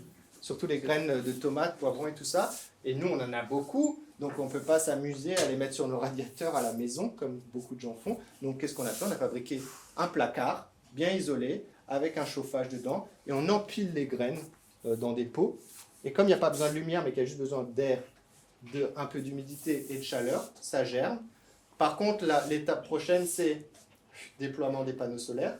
Et là, il faut de la lumière. Donc, faut juste, si vous faites ça, il faut juste les sortir au bon moment. Pas qu'elles soient en train de chercher la lumière, parce que là, c'est la catastrophe assurée. Et dans l'armoire, vous parlez d'air, l'air circule? Oui, c'est ça. Il y a une entrée et une sortie d'air, et il y a quelque chose. Le chauffage en lui-même, il y a un ventilateur et il brasse l'air, en fait. Donc, du coup, voilà. Et après, nous, quand on ouvre la porte, on la ferme, ça crée aussi des courants d'air. Mais c'est ça l'idée, oui. Il ne faut pas que ce soit surchargé. Mais il y en a, je sais qu'il y a des gens qui font ça. Moi, je ne suis pas assez confiant pour faire ça, mais ils posent la graine et ils n'arrosent pas et ils ne la recouvrent pas et ils la font germer parce que ça a besoin de plus d'air que d'eau pour germer. Donc du coup, ils mettent un peu d'humidité, même voire un humidificateur. Et donc quand la graine germe, là, ils vont recouvrir du terreau et ils vont les sortir. Ça leur permet de mieux voir. Moi, j'ai pas le courage de faire ça, donc j'arrose et puis voilà. Mais c'est juste pour vous dire, voilà, c'est l'air qui est assez important pour la germination. Donc dans un sol gorgé d'eau, ça germera pas. Il faut faire attention à ça. C'est pour ça aussi qu'on attend que le sol soit ressuyé, c'est-à-dire qu'il soit plus gorgé de flotte comme en hiver, pour semer. Vous voyez ? Parce que l'important, c'est l'air. Donc là, on a dit ensuite, ça germe. Trop cool, on a réussi. Déploie les panneaux solaires. Donc là, ça a besoin de lumière et ça va commencer la photosynthèse. Ça veut dire prendre l'énergie de la lumière, prendre le carbone et puis se structurer avec ça. Ça va pour tout le monde, ça ? Important, la feuille doit être en contact de l'atmosphère, du CO2, pour pouvoir l'absorber. Ça paraît tout con, mais c'est pas si con que ça. Voilà. Et il y a une relation entre l'intensité de la lumière, parce que vous savez, par exemple, nous, dans nos régions, vous avez tous bien remarqué qu'il y a un moment où on manque quand même pas mal de lumière, et après, ça augmente. Et en fait, il y a un lien entre la quantité de lumière disponible et la chaleur. Les végétaux se développent plus ou moins vite ou plus ou moins optimalement en fonction de ce lien entre les deux. Par exemple, là, vous avez un schéma qui montre que ça, c'est les degrés. Et à même intensité lumineuse, betterave, pomme de terre, donc betterave, pomme de terre, vous voyez, c'est le développement de la plante. Et ben, on voit que l'optimal, c'est la même intensité de lumière avec différents degrés en fait. On voit qu'à 20 degrés, c'est là où c'est le mieux, la plante se développe le mieux. Avant, c'est en pente ascendante. Et après, et ça c'est important aussi, tous les facteurs qui concourent à faire pousser des plantes, à un moment, ils deviennent dépréciatifs. On le verra après, c'est vrai pour les engrais, c'est vrai pour l'eau, c'est vrai pour l'air, c'est vrai pour le gaz carbonique, c'est vrai pour la lumière et c'est vrai pour la chaleur. Ça veut dire qu'il y a un moment où c'est moins bon. Et ça explique aussi pourquoi les engrais, ça peut être pas bon. Pas forcément parce que les engrais c'est mal, mais peut-être parce qu'il y en a trop. Et donc vous voyez, donc là on a cette courbe-là, et donc on voit qu'il y a un optimum. Donc par exemple, les horticulteurs, ils adorent jouer avec ça. Ils ont des néons, ils ont des lumières, et puis ils maintiennent 20 degrés, et ça, comme ça, ils ont des super belles plantes. C'est comme ça qu'ils font. Ça va pour tout le monde, ça ? Ce lien, il est assez important, parce que, par exemple, si vous avez une serre, si les deux sont en mauvaise corrélation, c'est-à-dire qu'il n'y a pas beaucoup de lumière, mais qu'il y a beaucoup de chaleur, en fait, votre plante va plus respirer, parce que vous savez que la plante, elle fait de la photosynthèse, mais elle respire aussi, c'est-à-dire qu'elle fait l'inverse. Elle prend de l'oxygène et elle ressort le carbone. Et en fait, il est possible à des moments qu'elle a pris du carbone pendant la journée, et si la nuit se passe mal ou quoi, elle en ressort tout ce qu'elle a pris. Donc en fait, c'est opération blanche, ça ne sert à rien, elle ne pousse pas. Ça peut être une des raisons pour lesquelles votre plante ne pousse pas. Pour X ou Y raison, tout ce qu'elle a imbibé, elle le ressort. Et si ça pousse trop, ça s'étiole par exemple ? Ça peut s'étioler, effectivement, oui, si ça pousse trop, et ça peut C'est être... quoi ? C'est trop de C'est chaleur, trop de chaleur par rapport à la lumière, c'est le même principe. Mais du coup, ce qui peut être intéressant, c'est que si vous avez une serre et que vous êtes en hiver et qu'il n'y a pas beaucoup de lumière et que vous n'avez pas de néon, il peut être intéressant, il peut être intéressant au fur et à mesure de ce que vous observez, d'ouvrir la serre pour baisser la température, pour que ce soit en bonne concordance et qu'il n'y ait pas d'effet dépréciatif sur la plante. Vous voyez ce que je veux dire ? Ça, c'est assez important, et pareil, c'est un truc qu'on ne pense pas forcément, mais c'est assez bien, parce qu'on a l'impression que la plante, elle va se réguler toute seule comme par magie. Non, c'est son environnement qui va la réguler, et si son environnement est trop décalé, elle va faire l'inverse, et elle va s'autodétruire. Une plante est parfaitement capable de faire ça. Et c'est pareil, la mise à fleur, ça résulte d'un stress.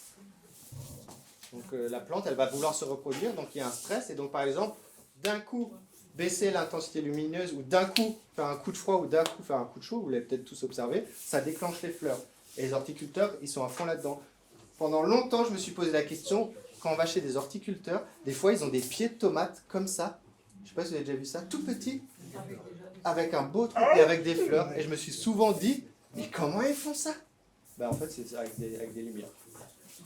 Ils jouent avec l'intensité lumineuse pour faire sortir les fleurs.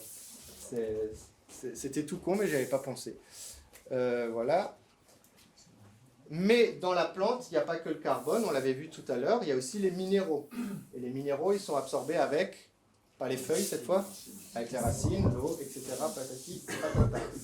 Et les minéraux qui sont absorbés comme ça dépend également de la durée d'éclairement. C'est-à-dire que selon la durée de la lumière, il va être plus ou moins capable de tirer des éléments, des minéraux du sol. Vous voyez, là par exemple, ils ont fait une expérience sur la pomme de terre, parce que vous avez bien compris que différents organes, la plante, elle a le choix. Elle peut faire de la feuille, elle peut faire de la tige, elle peut faire de la fleur, elle peut faire des racines. Les deux en même temps, pas tout le temps, etc. Mais bien souvent, ça je tiens à vous le dire aussi, parce qu'on l'a vérifié il n'y a pas longtemps, quand une plante est occupée à faire beaucoup de feuilles, c'est qu'elle ne fait pas beaucoup de racines. Ça aussi, ça peut être un élément de pensée pour vous. Mais en tout cas, ils ont remarqué que s'ils mettaient 18 heures de lumière, les pommes de terre, elles avaient juste des feuilles et pas de pommes de terre. Si, je n'arrive pas à lire, aux environs de 15 heures, il y a quelques tubercules, mais les racines, elles poussent moins vite. 13 heures, ça fait de la pomme de terre. 10 heures de lumière, c'est là où c'est maximum. Et 5, c'est la diminution de la taille. Et donc ça explique pourquoi on dit souvent, je ne sais pas si vous avez déjà entendu ça, c'est à partir de septembre, donc quand les jours ils commencent à décroître, que c'est intéressant de donner de la flotte aux pommes de terre, parce que c'est là que ça grossit, ou aux patates douces, ou aux choses comme ça. Ça peut être là que ça peut être intéressant, parce que c'est là qu'elle est en train de remplir en fait ses réserves, tout simplement. Voilà. Et donc l'inorganique, donc les minéraux, c'est la première source d'alimentation d'une plante après la photosynthèse en minéraux. Et la plante ne peut les absorber que si c'est en forme de dissolution. Donc c'est dissous que ces minéraux sont suffisamment mélangés à l'eau. Et bien que la plante soit capable, avec ses racines, de balancer du dioxyde de carbone, c'est pas assez pour décomposer les matières du sol. Donc la plante n'arrive pas à faire le processus qui lui permet de dissoudre les minéraux pour les absorber. Donc ça veut dire que la plante a besoin de quelqu'un d'autre pour casser la roche ou les matières organiques pour qu'ils se mélangent à l'eau, pour qu'elle puisse les boire. Ça peut être les microbes, ça peut être les vers de terre, comme on disait beaucoup la semaine dernière, ça peut être plein de choses, et ça peut être la fermentation, la chaleur, et ça peut être aussi, disons-le, n'ayons pas honte de le dire, l'être humain. En labourant, pas bien, mais aussi en faisant des buttes, en mettant du fumier, etc. Et cette racine prend les minéraux. Là, vous avez une figure de racine elle arrive à boire qu'à partir de petits poils absorbants qu'elle a au bout de la racine. Ces poils absorbants ne sont pas éternels, ils meurent, et c'est pour ça que la racine pousse toujours par le bout pour faire des nouveaux poils absorbants, pour absorber de l'eau et des minéraux. Donc ça veut dire que souvent cette région, c'est comme mort des fois, c'est des tissus qui sont densifiés, et c'est fini. Donc ça aussi, il faut l'avoir en tête, c'est que il faut que l'eau soit au niveau des racines, des racines jeunes, pour que ça ait un sens d'arroser, par exemple. Si par exemple, là j'exagère, vous avez la plante là, et les racines, elles vont comme ça, les poils ils sont ici, vous arrosez ici, ça peut la faire pourrir à ce niveau-là, vous voyez, parce que c'est les racines jeunes qui ont tout ça, et les racines ne grandissent que par le début, ne grandissent pas par la fin. Peut-être qu'il y a des plantes sûrement qui poussent par, il y a toujours une exception, mais voilà. Et du coup, ça, vous vous en doutez, c'est relatif en fonction de votre sol. Parce que où est-ce qu'elles poussent les racines? Là où il y a de la place. La place, c'est tous les vides que vous avez dans le sol. Et donc, du coup, en fonction de la profondeur où elles sont allées, en fonction de ce que vous leur avez laissé comme place, eh ben, elles vont plus ou moins pousser, plus ou moins aller chercher loin ou pas. Et à savoir que si, par exemple, on dessèche cette zone-là, les poils meurent, c'est terminé.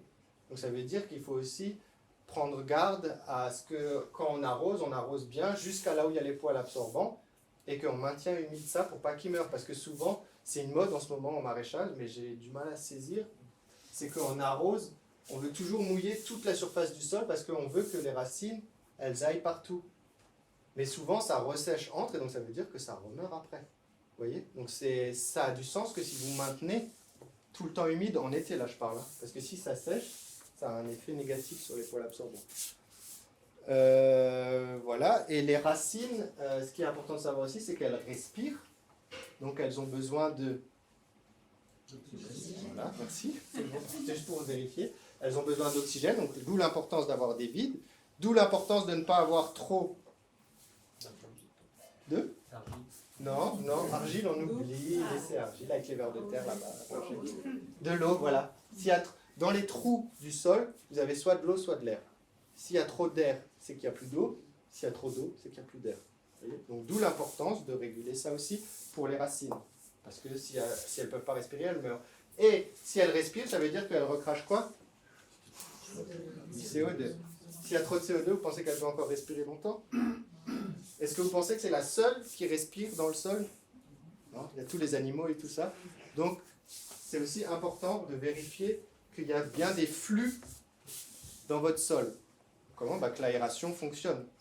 Par l'eau aussi, vous pouvez également apporter de l'oxygène par l'eau en faisant circuler, en fait, qu'il y ait de la circulation dans votre sol. Parce que sinon, il peut y avoir un surplus de CO2 dans le sol. Et ces racines, donc elles boivent, donc elles vont avec leur poids. Est-ce que vous imaginez que les voiles ont une, je sais pas, comme par magie, ils absorbent n'importe quoi, n'importe comment? Non, ils ont une force de succion, comme pareil l'éponge, ils ont une capacité de prendre, alors ça se dit en nombre d'atmosphères, j'ai pas envie de le dire, je me rappelle plus, mais donc là aussi il peut y avoir un antagonisme entre votre sol qui garde l'eau, avec une certaine force, et les poils de la racine qui ont une capacité de succion équivalente selon la variété, et donc qui n'arrivent pas à appuyer assez fort pour faire sortir l'eau de la terre, vous voyez? Donc ça aussi, il faut l'avoir en tête, si vous avez une terre plutôt lourde, plutôt argileuse, que quand elle est mouillée, vous appuyez, ça fait quand même pas trop sortir l'eau, du coup ça veut dire aussi que votre arrosage, il faut le penser en fonction de ça, vous voyez, en fonction de votre sol. Voilà, plus un sol est froid, moins la racine boit. Voilà, ça c'est juste une information comme ça. Et la fonction de boire, elle est étroitement liée au fait que dans les feuilles, il y a de la transpiration. Et c'est ça qui fait monter notamment la sève. Moi je ne vais pas dire pourquoi, c'est trop technique après. Et donc du coup, la plante, elle transpire, elle sort de l'eau, et elle en reprend, et ça fait des forces comme un ascenseur, ça monte et ça descend. Vous voyez? Et donc, forcément, si vous avez l'impression que votre plante, elle transpire plus, il faut lui apporter plus d'eau. Donc ça va aussi dépendre de la quantité d'arrosage, elle est variable en fonction de la chaleur, de l'ensoleillement, de tout ça. Et il existe ce qu'on appelle le point de flétrissement, c'est le moment où il n'y a pas assez d'eau et la plante, elle meurt. Ou elle flétrit en tout cas, et après elle peut mourir. Ça, c'est qu'elle n'a pas eu accès à l'eau. Vous voyez? Donc ça, c'était juste pour dire que l'eau que vous apportez, elle est nécessairement variable. Et en plus, elle est variable parce que ça dépend de la distribution des pluies. Il peut pleuvoir plus ou moins selon les années. Donc ça dépend. Et comme la lumière, ça c'est assez important, comme tous les facteurs qui permettent de faire croître une plante, comme la lumière, on avait vu à un moment, trop de lumière ou trop de chaleur, l'eau c'est pareil. Si vous mesurez, si vous arrosez, vous voyez que votre plante elle pousse mieux, mais si vous continuez de rajouter de l'eau, parce que vous dites ça pousse mieux, ça pousse mieux, ça pousse mieux, il y a un moment, taf, ça fait l'effet inverse, et la plante va mourir, être malade, tout ce que vous voulez. Vous voyez, il y a toujours ça qui rentre en ligne de compte. Pourquoi? Parce que vous avez moins d'air. Et que, s'il y avait pas... Ah oui, il y a l'histoire des mycorhizes aussi, je ne sais pas si vous avez entendu parler de ça, c'est des filaments de champignons qui sont dans le sol et auxquels certaines racines peuvent se connecter pour se faire balader, pour demander, va me chercher ça dans le sol et tout ça. Ça existe aussi, c'est pas des conneries. Par contre, il n'y a pas toutes les plantes qui sont capables de faire ça. Et souvent, quand ça apparaît, c'est dans des milieux difficiles où la plante n'a pas d'autre choix que de faire ça. Et c'est pas dans des milieux où les plantes, c'est des super salades de 1 kg, enfin je sais pas ce que vous voulez. Et on remarque que plus il y a de sels minéraux disponibles en quantité bien pour la plante, plus les mycorhizes disparaissent. Ça veut dire que c'est effectivement quelque chose qui existe, mais ça tient plus de la survie de la plante que d'un régime de nutrition globale. Ce qui ne veut pas dire qu'il ne faut pas essayer. Ça veut juste dire que voilà. Je tenais à le dire que ça existe parce que je ne voulais pas être mono-argument. Et donc vous vous doutez, quand on a compris ça, on a fait les engrais solubles. Donc les engrais solubles, c'est quoi? C'est des sels que quand on les jette sur la terre, ils se mélangent dans l'eau, la plante elle les boit directement. C'est direct, efficace et ça ne passe pas par 4 chemins. Et on a observé qu'en gros, si on met des engrais correctement, il y a entre 15... Alors, engrais, ça peut être des engrais bio aussi, hein, ça peut être du fumier, par exemple. Moi, c'est un amendement, mais on peut dire que le fumier, en se décomposant, il relâche aussi des minéraux. Mais bon, en mettant des engrais minéraux, en tout cas, on a entre 15 et 30% de gain de rendement moyen. Donc ça joue sur ça, sur 15 à 30% du rendement d'une plante, je dirais, sans engrais et avec des engrais. Mais ce n'est pas magique non plus. Parce que de 1, ça dépend de l'absorption et de l'utilisation. Parce que ce n'est pas parce qu'une plante prend des engrais ou des sels minéraux qu'elle va les utiliser. Si les conditions sont défavorables, elle va les prendre et les éliminer, enfin les stocker, ou elle ne va pas les utiliser. Donc ça, on a souvent remarqué qu'il y a des plantes qui ont les éléments, mais qui ne les ont pas utilisés, par exemple, pour faire des fruits ou pour faire des fleurs. Donc ça, c'est la première chose. Donc ce n'est pas parce que vous mettez des engrais que ça va marcher. Ensuite, la deuxième chose, c'est que ça dépend de l'accessibilité. Donc c'est-à-dire, vous pouvez mettre des engrais, mais si le sol est compact et que la racine ne peut pas y accéder, ça ne va pas marcher non plus. Ça dépend de ce que vous mettez, parce que par exemple, si vous mettez beaucoup d'azote, elle va prendre beaucoup, elle va pousser plus vite, elle va être exubérante, parce que l'azote, ça va la booster, et du coup, elle va prendre d'autant plus d'autres éléments. Elle va prendre plus de potassium, etc. Mais si vous n'avez pas mis de potassium, du coup, la plante, au lieu de bien pousser, elle va avoir une carence, un manque en potassium, mais parce que vous avez mis trop d'azote. Vous voyez? Donc du coup, il y a aussi ce phénomène-là. C'est hyper complexe. Et, et enfin, il y a le climat qui a une influence sur le rendement aussi, qui a été mesuré de l'ordre de 30%. Donc ça veut dire qu'indépendamment des engrais, le climat il a une influence tout aussi grande, si ce n'est plus que les engrais. Et là, par exemple, vous avez une vieille étude d'un vieux livre où de 1925 à 1932, donc pendant 7 ans, ils ont mis la même quantité d'engrais sur le même champ en réfléchissant correctement. Et c'était des années, vous vous en doutez, différentes chaque année. Et on voit bien, donc ils ont mis une moyenne estimée à 100, et ils comparent en fonction de ça, et on voit bien que ça change tout le temps. Parce que là, ce qui va changer la donne, c'est le climat. Oui, donc ça, c'est hyper important aussi. Et voilà. Et ensuite, les engrais, ils n'ont pas que la charge de donner à manger aux plantes, ils ont aussi la charge de faire qu'on cultive longtemps. Parce que c'est bien d'avoir à manger, mais c'est bien d'avoir à manger longtemps. Et ça, c'est l'épuisement du sol. Et juste ce matin, c'était un hasard, je suis tombé sur un article où il disait qu'il y avait... Et ça m'avait traversé l'esprit quand je bossais dans des fermes au tout début, où j'entendais tous les maraîchers bio d'Alsace, chez qui j'ai travaillé en tout cas, et qui étaient là depuis longtemps, se plaindre que maintenant, ça poussait vachement moins bien qu'avant, qu'ils ont remarqué cette différence, et eux l'imputent au réchauffement climatique. Mais moi, j'arrivais pas à entendre ça parce que les nouveaux installés, ça poussait vachement bien chez eux. Alors que c'était juste à côté. Donc du coup, moi, je me suis toujours dit, mais est-ce qu'il n'y aurait pas autre chose? Et en fait, c'est parce qu'il y a une mauvaise restitution de ce qui est exporté. Et donc, il y a un épuisement des terres. Et ce matin, j'ai lu un article sur, justement, ils ont vu que dans certaines terres en bio, en conventionnel aussi, hein, nous, on est sans pesticides, sans tout ce que vous voulez, donc c'est pas un jugement de valeur, mais ils ont remarqué qu'il y avait aussi un épuisement des sols, qui est lié au fait qu'en fait, les engrais, ça peut aussi permettre juste de remplacer ce qui a été pris. Et donc, du coup, de faire perdurer sur le long terme la fertilité. Et ensuite, la dernière chose qui est importante, c'est que la densité des plantes que vous allez pouvoir mettre dans vos champs ou dans votre jardin, ça, souvent aussi, on regarde et puis on dit, mais combien, il faut planter tous les combien de centimètres, nanani, nanana. Et bien en fait, ça va être, si vous observez vraiment, ça va être vraiment variable en fonction de votre équipement climatique, si vous avez une terre ou pas, de ce que vous donnez en engrais ou en amendement ou en fumier, mais aussi et surtout de votre sol. Parce que l'accessibilité des racines, la profondeur du sol vont faire que vous pourrez plus ou moins planter de plantes au mètre carré, parce que votre sol est plus profond, parce que vous voyez. Et donc en fait, là aussi, il n'y a pas de règle précise. C'est bien d'avoir des bases qui aident, voilà. Mais en fait, il y a des gens qui peuvent serrer beaucoup plus et ça marche quand même parce que soit ils ont beaucoup plus d'irrigation, soit ils donnent beaucoup plus d'engrais, soit juste parce que leur sol le permet. Et au contraire, il y a des sols où il faut mettre 1 mètre entre 2 choux parce que c'est la seule façon que les choux fassent une pomme de taille correcte. Vous voyez? Donc ça, c'est encore une fois pour enfoncer le clou de tout n'est pas pareil et ça change tout le temps. Ça va toujours bien? Voilà, tac, tac, tac. Et donc, là, tout à l'heure, je l'ai esquissé, mais ça, je pense que vous avez capté. C'est que, donc ça, on l'a déjà vu, c'est que l'exubérance d'une plante n'est pas synonyme de je cultive comme un dieu. l'exupérance d'une plante peut aussi être c'est bien, tu l'as bien nourrie, mais elle est en train de te piller ton sol. Donc il faudra bien penser après à remettre tout ce que tu as enlevé avec ça. Vous voyez? Et donc vous pouvez avoir pendant 5-10 ans des plantes énormes parce que vous mettez quelque chose, de l'arrosage ou ce que vous voulez, qui les font pousser vite, bien et fort, ce qui est bien, c'est déjà pas mal de réussir à faire ça, mais ça veut dire qu'ils prennent d'autant plus de sels minéraux dans le sol. Et donc si vous ne les remettez pas, à un moment, peut-être, il n'y en aura plus. Sauf si vous avez un sol de 7 mètres, ce qui est une chance pour vous. Voilà. Et la croissance est en fonction du temps. Je croyais avoir mis un schéma, mais j'ai dû l'oublier. C'est-à-dire qu'il y a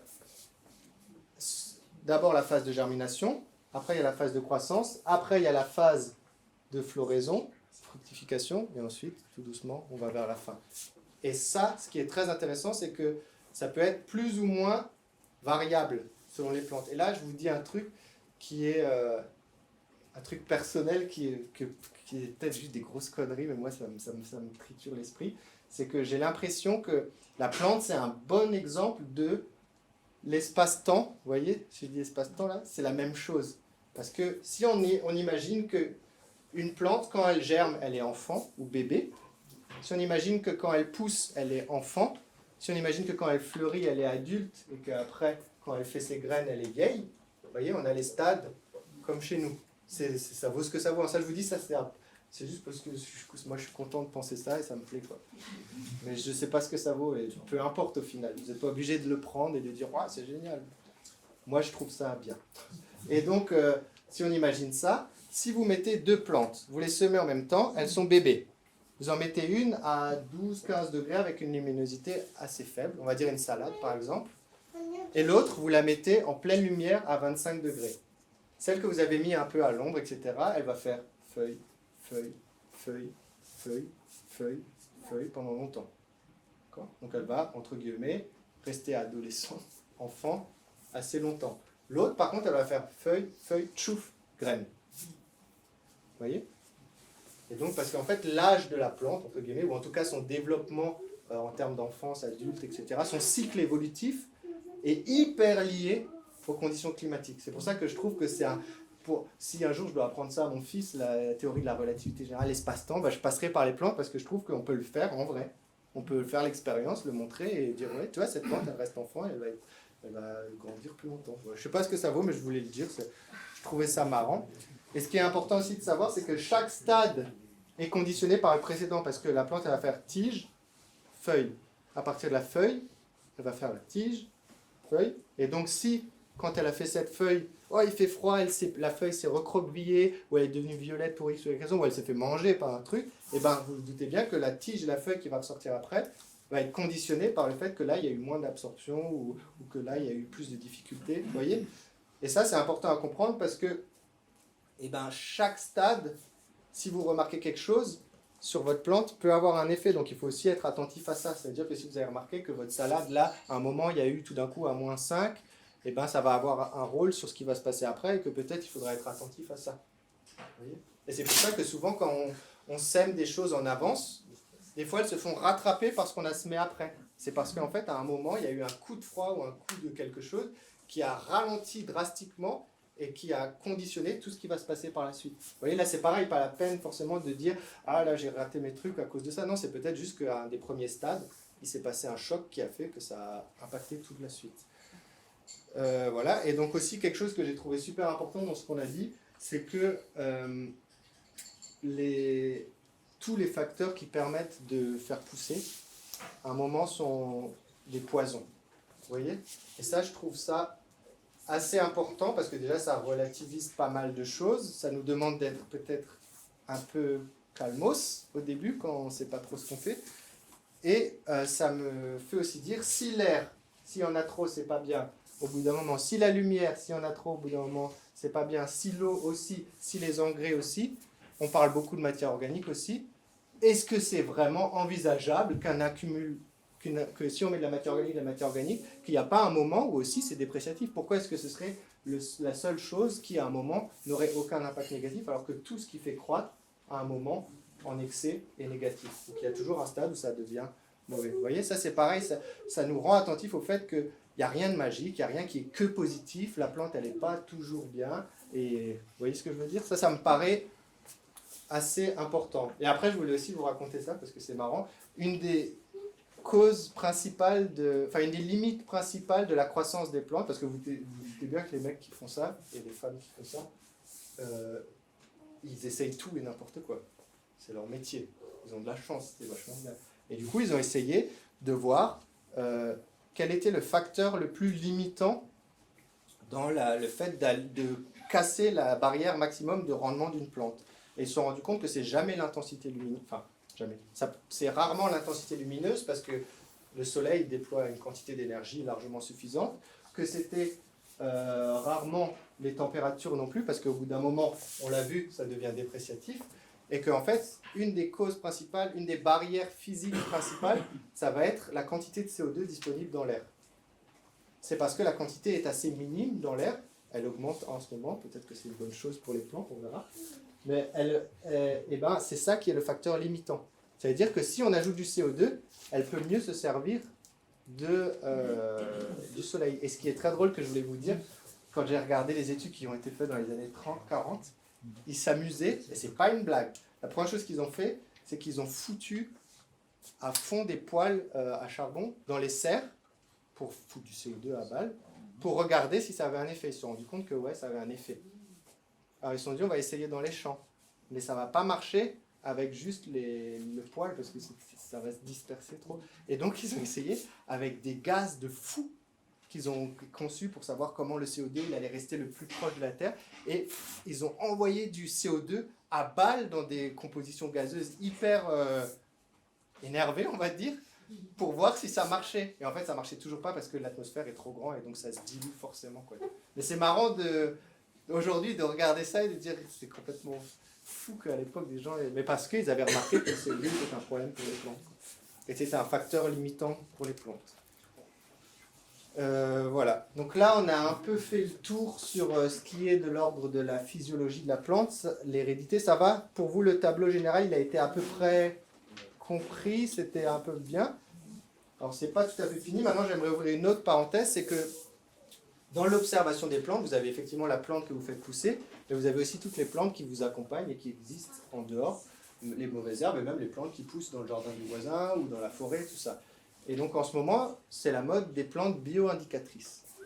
Je ne sais pas si ça dit quelque chose à quelqu'un. Donc, si on regarde une plante et on dit, si on a beaucoup de cette plante et de cette plante, ça veut dire que mon sol, il est comme ça, par exemple. Alors pareil, ça je vais vous demander de prendre des pincettes avec ça, parce que franchement c'est très simplifié, ça ne veut pas dire qu'il y ait tout à jeter, c'est intéressant, mais en fait tout ça, ça part d'une science qui existe et qui en plus était cocorico pas mal française, c'était initié par la fac de Montpellier, qui s'appelait la phytosociologie, la sociologie des plantes, comment les plantes vivent en société. Et donc c'est largement inspiré de ça, je ne sais pas s'ils le disent les gens qui pratiquent ça. Et en fait, une plante toute seule ne veut jamais rien dire. Une plante toute seule ou accompagnée à un moment T ne veut jamais rien dire non plus, certainement pas sur votre sol. Et en plus, ça dépend aussi du stock de graines. Donc en fait, les plantes bio-indicatrices, dans leur simplification abusive, ça n'a pas beaucoup de sens. Par contre, ce qui a du sens, c'est l'analyse, regarder au quotidien vos plantes. Et ça va être beaucoup plus complexe et ça va être... Par exemple, la première chose à regarder, c'est de faire la différence entre flore et végétation. Ça veut dire que vous pouvez avoir beaucoup d'espèces de plantes, mais qui sont un peu chétives, qui ne sont pas forcément exubérantes, ou au contraire, vous pouvez avoir beaucoup de végétation, mais très peu de variétés de plantes. Vous voyez? Et ça, c'est la première chose qui renseigne sur plein de facteurs. Pas que le sol, mais la disposition de l'eau, etc. Et ensuite, ce qu'on va faire, quand on va regarder ça, c'est que c'est assez complexe. Par contre, c'est super cool à observer. Nous, on essaye de le faire, on n'arrive pas à se prendre le temps. C'est de regarder dans des espaces qu'on délimite, parce que vous imaginez aussi, selon la taille de l'espace que vous regardez, il va y avoir plus ou moins d'espèces de plantes. Voilà, si vous prenez 1 km² ou un carré comme ça, c'est pas pareil. Donc déjà, de délimiter un espace qui vous semble cohérent par rapport à la taille de votre jardin. Donc de faire un carré avec des poteaux, de la ficelle ou ce que vous voulez, et de celui-là, l'observer selon les saisons, selon le temps, et pendant plusieurs années, pour voir ce qui a changé. Et en fait, ce que je trouve super dans cette approche-là, c'est que ça permet déjà de tisser un lien avec son monde. Et ce qui est super, c'est que ça va vous permettre intuitivement d'avoir après des critères auxquels vous n'avez pas pensé, du type « Ah, cette plante, d'habitude, en mois d'avril, elle est à ce stade-là, ou alors elle est beaucoup plus développée. Peut-être que, là j'exagère exprès, peut-être que ça veut dire qu'on va avoir un hiver froid ou que l'hiver a été plus froid. Donc moi, pour mes salades, nanani. Vous voyez, mais ça c'est parce que vous aurez lié un lien particulier avec le développement des espèces de plantes dans votre carré et que vous savez, ah, eux d'habitude à telle période ils sont plutôt comme ça, elle a germé plus que d'habitude. Donc vous voyez, vous pouvez après faire des parallèles avec vos plantes à vous qui sont en train de pousser pour savoir si vous avez quelque chose à faire par rapport à ça. Vous voyez, et c'est pour ça que j'aime beaucoup ce lien beaucoup plus complexe. Donc vous faites vos carrés. Aussi, ce que j'aimerais dire, c'est que vous n'avez pas besoin de la botanique pour ça. C'est-à-dire, vous n'avez pas besoin de dire, est-ce que cette plante, c'est Taraxacum, je ne sais pas quoi. Vous pouvez le faire, c'est intéressant. Moi, j'aime bien le faire, personnellement. Mais vous n'êtes pas obligé. Vous pouvez juste essayer de la décrire, dire, les feuilles, elles sont comme ça, vous les dessinez. Il y en a tant et tant, il y a tant et tant de pointes. Elle fait une tige de tant et tant de centimètres et elle a des fleurs avec des pétales 1, 2, 3, 4, 5 de telle couleur. Voilà. Vous avez identifié votre plante pour vous. Vous n'avez pas besoin de savoir comment les autres l'appellent. Vous l'avez identifiée pour vous et ça vous permettra de savoir après cette plante, vous saurez qui elle est. Pas selon la science, mais selon vous. Et donc ça, c'est aussi ce que je voulais dire. Donc vous faites vos carrés. Soit vous prenez un livre de botanique et puis vous essayez de trouver les noms, soit vous faites comme ça. Et donc, chaque saison, chaque machin, vous faites un tableau et vous observez. Et vous observez quels critères? Vous observez ces critères. Je les ai choisis arbitrairement en phytosociologie. Vous imaginez qu'il y en a un paquet. Vitalité, c'est ce que moi je trouve intéressant en agriculture. La vitalité, ça veut dire, est-ce que la plante a un bon développement? Ça veut dire, elle est belle, elle n'est pas trop malade, elle a l'air de bien pousser, d'être heureuse.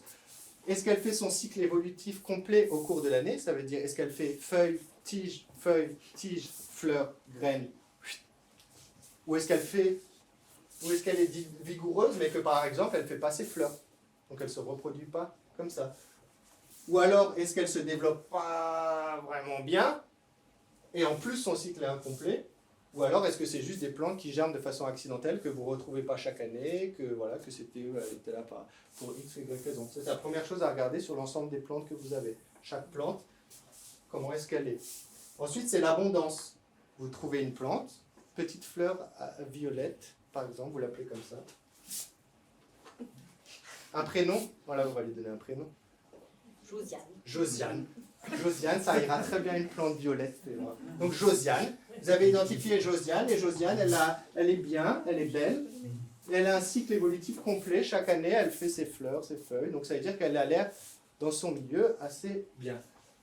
On regarde si elle est abondante. Est-ce qu'il y en a beaucoup dans votre espace choisi, ou est-ce qu'il n'y en a pas beaucoup? Ça peut être intéressant de savoir. Et enfin, la sociabilité, c'est-à-dire, est-ce que cette plante, elle vit en groupe, en peuplement, en colonie, isolée, vous pouvez dire en tribu si vous avez envie, vous pouvez imaginer en civilisation, vous pouvez dire ce que vous voulez, et essayer de trouver des critères qui vous permettent de comprendre, parce que vous allez voir qu'il y a des plantes qui sont toujours fourrées ensemble et qui grandissent, leur air grandit comme ça, vous avez des plantes qui sont juste par 2-3 et vous avez des plantes qui sont juste toutes seules comme ça, vous voyez?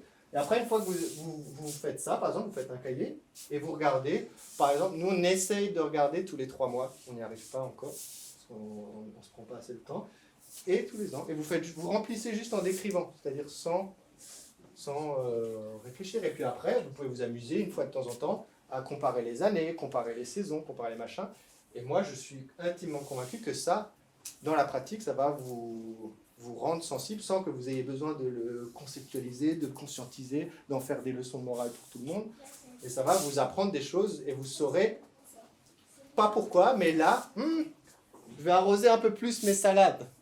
Parce que vous aurez juste remarqué que, par exemple, la vitalité d'une plante qui d'habitude est développée, et elle est très faible, ça fait 4 ans que vous observez, ça fait 4 ans que cette plante, elle est là, elle fait toujours tout bien, et pourtant, là, il se trouve que cette année-là, elle est toute flétrie, etc., et vous creusez, vous voyez que c'est sec, ah ben, si elle a du mal, moi je vais arroser plus mes salades, ou par exemple, une plante qui fait jamais ses fleurs, une année elle fait ses fleurs, ah, il faut que je fasse gaffe à mes salades, qu'elles ne montent pas en fleurs. Ah, peut-être que c'est une année où il va y avoir plus de pollinisateurs, donc je vais peut-être semer plus de... Vous voyez? Mais ça, tout ça, je dis n'importe quoi. Hein, c'est pas comme ça qu'il faut réfléchir forcément. Mais c'est ce que moi, ça m'inspire en tout cas dans notre pratique. Vous voyez. Et ça, je ne sais pas ce que vous en pensez, mais je trouve ça beaucoup plus long, beaucoup plus chiant que ouvrir un livre et dire pissenlit, ça veut dire j'ai ça dans mon sol. Mais pourtant, je trouve ça assez fabuleux, je trouve pas ça spécialement impossible. Et voilà. Après, c'est vrai, ça demande du temps, ça demande un peu de rigueur, on va dire, entre guillemets, et puis c'est pas forcément tout le temps facile, mais j'ai l'impression que c'est plus intéressant dans ce que ça peut apporter dans votre pratique quotidienne du jardinage. Et je vais juste finir sur un petit truc, donc ça c'est le petit brocoli qui réfléchit, c'est que je pense qu'on le verra un peu plus la semaine prochaine. Donc la semaine prochaine, vous voyez là on a fait le tour un peu on peut connaître, etc. Le sol, les plantes, et donc la semaine prochaine, je sais que tout le monde attend ça avec impatience, on va essayer de se débrouiller avec tout ça. Okay, qu'est-ce qu'on peut faire? Et par exemple, une des choses qu'on peut faire en réfléchissant, que moi j'aime bien faire, et je crois que je ne suis pas le seul, c'est de faire une typologie agricole des plantes. Parce que vous voyez, vous avez la typologie botanique, telle famille, tel machin, et en fait, de savoir en agriculture qu'est-ce qu'on cherche à avoir quand on fait pousser cette plante. Si vous faites une salade, est-ce que vous voulez des fleurs? Non, vous voulez de la feuille. Sauf si vous êtes au Japon, ils adorent les salades montées. Je ne sais pas pourquoi. Il faudrait goûter, peut-être c'est bon. Mais du coup, si vous voulez avoir de la feuille, donc vous allez la ranger dans une catégorie, les plantes, je veux la feuille. Et donc la feuille, qu'est-ce qu'on a dit? C'est l'organe de croissance. Et donc, on va essayer de maximiser les choses qui génèrent de la feuille et qui ne génèrent pas la fleur. On avait dit par exemple le stress, le changement d'intensité lumineuse, etc., le vent. Et donc du coup, si on veut que de la feuille, on va dire, moi, toutes mes plantes où je veux de la feuille, je vais faire un équilibre dans l'eau, je vais la mettre à l'ombre s'il y a trop de soleil, à partir de 16h ou 17h en mettant un parasol, pourquoi pas. Vous voyez, et par contre, si je veux la fleur, c'est l'inverse. Donc je veux l'exposer, je veux lui créer des stress, pourquoi pas des stress organiques, en lui mettant de temps en temps un petit coup de fumier ou de compost pour que les racines se disent qu'est-ce qui se passe là tout d'un coup, vous voyez. Et après, si je veux faire mûrir mes plantes, c'est pareil, vous voyez. Et donc en fait, pour moi, par exemple, l'exemple type qui montre que l'agriculture, c'est une science à part entière et qui montre que vous pouvez vous pratiquer vous-même, c'est justement la botanique. On s'en fout parce qu'il y a sûrement des plantes qui sont de la même famille botanique, mais où l'une vous voulez les fleurs, l'autre vous voulez la racine, l'autre vous voulez les feuilles. Et bien ça, en agriculture, c'est ça qui compte. C'est qu'est-ce que vous voulez provoquer, donc quels sont les leviers avec lesquels vous allez jouer en fonction de ça. Ça peut être en fonction de mon sol, je sais qu'il est comme ça, je vais plutôt faire telle chose parce que c'est contre-productif avec la feuille. Vous voyez? Et donc ça, voilà, faire une typologie des racines, des plantes où je veux des racines, des plantes où je veux de la feuille, les plantes où je veux de la fleur, vous voyez. Et ça, c'est que si on a réussi à se départir justement des sciences naturelles, tout en ayant un lien avec elles. Mais ça, je l'avais déjà dit, je le répète, ou sinon, si je ne l'avais pas dit, l'agriculture n'est pas une application des sciences naturelles, c'est pas juste la botanique, c'est pas de la génétique, c'est pas de la microbiologie, et donc il faut réussir en tant que praticien, déjà de s'affirmer fièrement en tant que chercheur en agriculture, praticien en agriculture, et réussir à dire, ok, c'est pas parce que un microbiologiste dit que c'est comme ça que ça se passe dans tel environnement, et que donc la nature fait comme ça, puisque la nature du microbiologiste, ça va être la microbiologie, c'est comme ça que ça marche la nature, c'est ce que j'ai vu au microscope. La nature d'un physiologiste végétal, non, c'est la plante, elle pousse comme ça. Donc, non, la plante, elle pousse comme en agriculture, on l'a observé. Les familles de plantes en agriculture, c'est pas les mêmes qu'en botanique, etc., etc. Bien que ça peut nous servir, par exemple, pour croiser des variétés. La botanique peut être intéressant de savoir pour faire des croisements et créer des nouvelles variétés, vous voyez. Mais nous, on est à la jonction de tous les milieux et on essaye de naviguer à vue.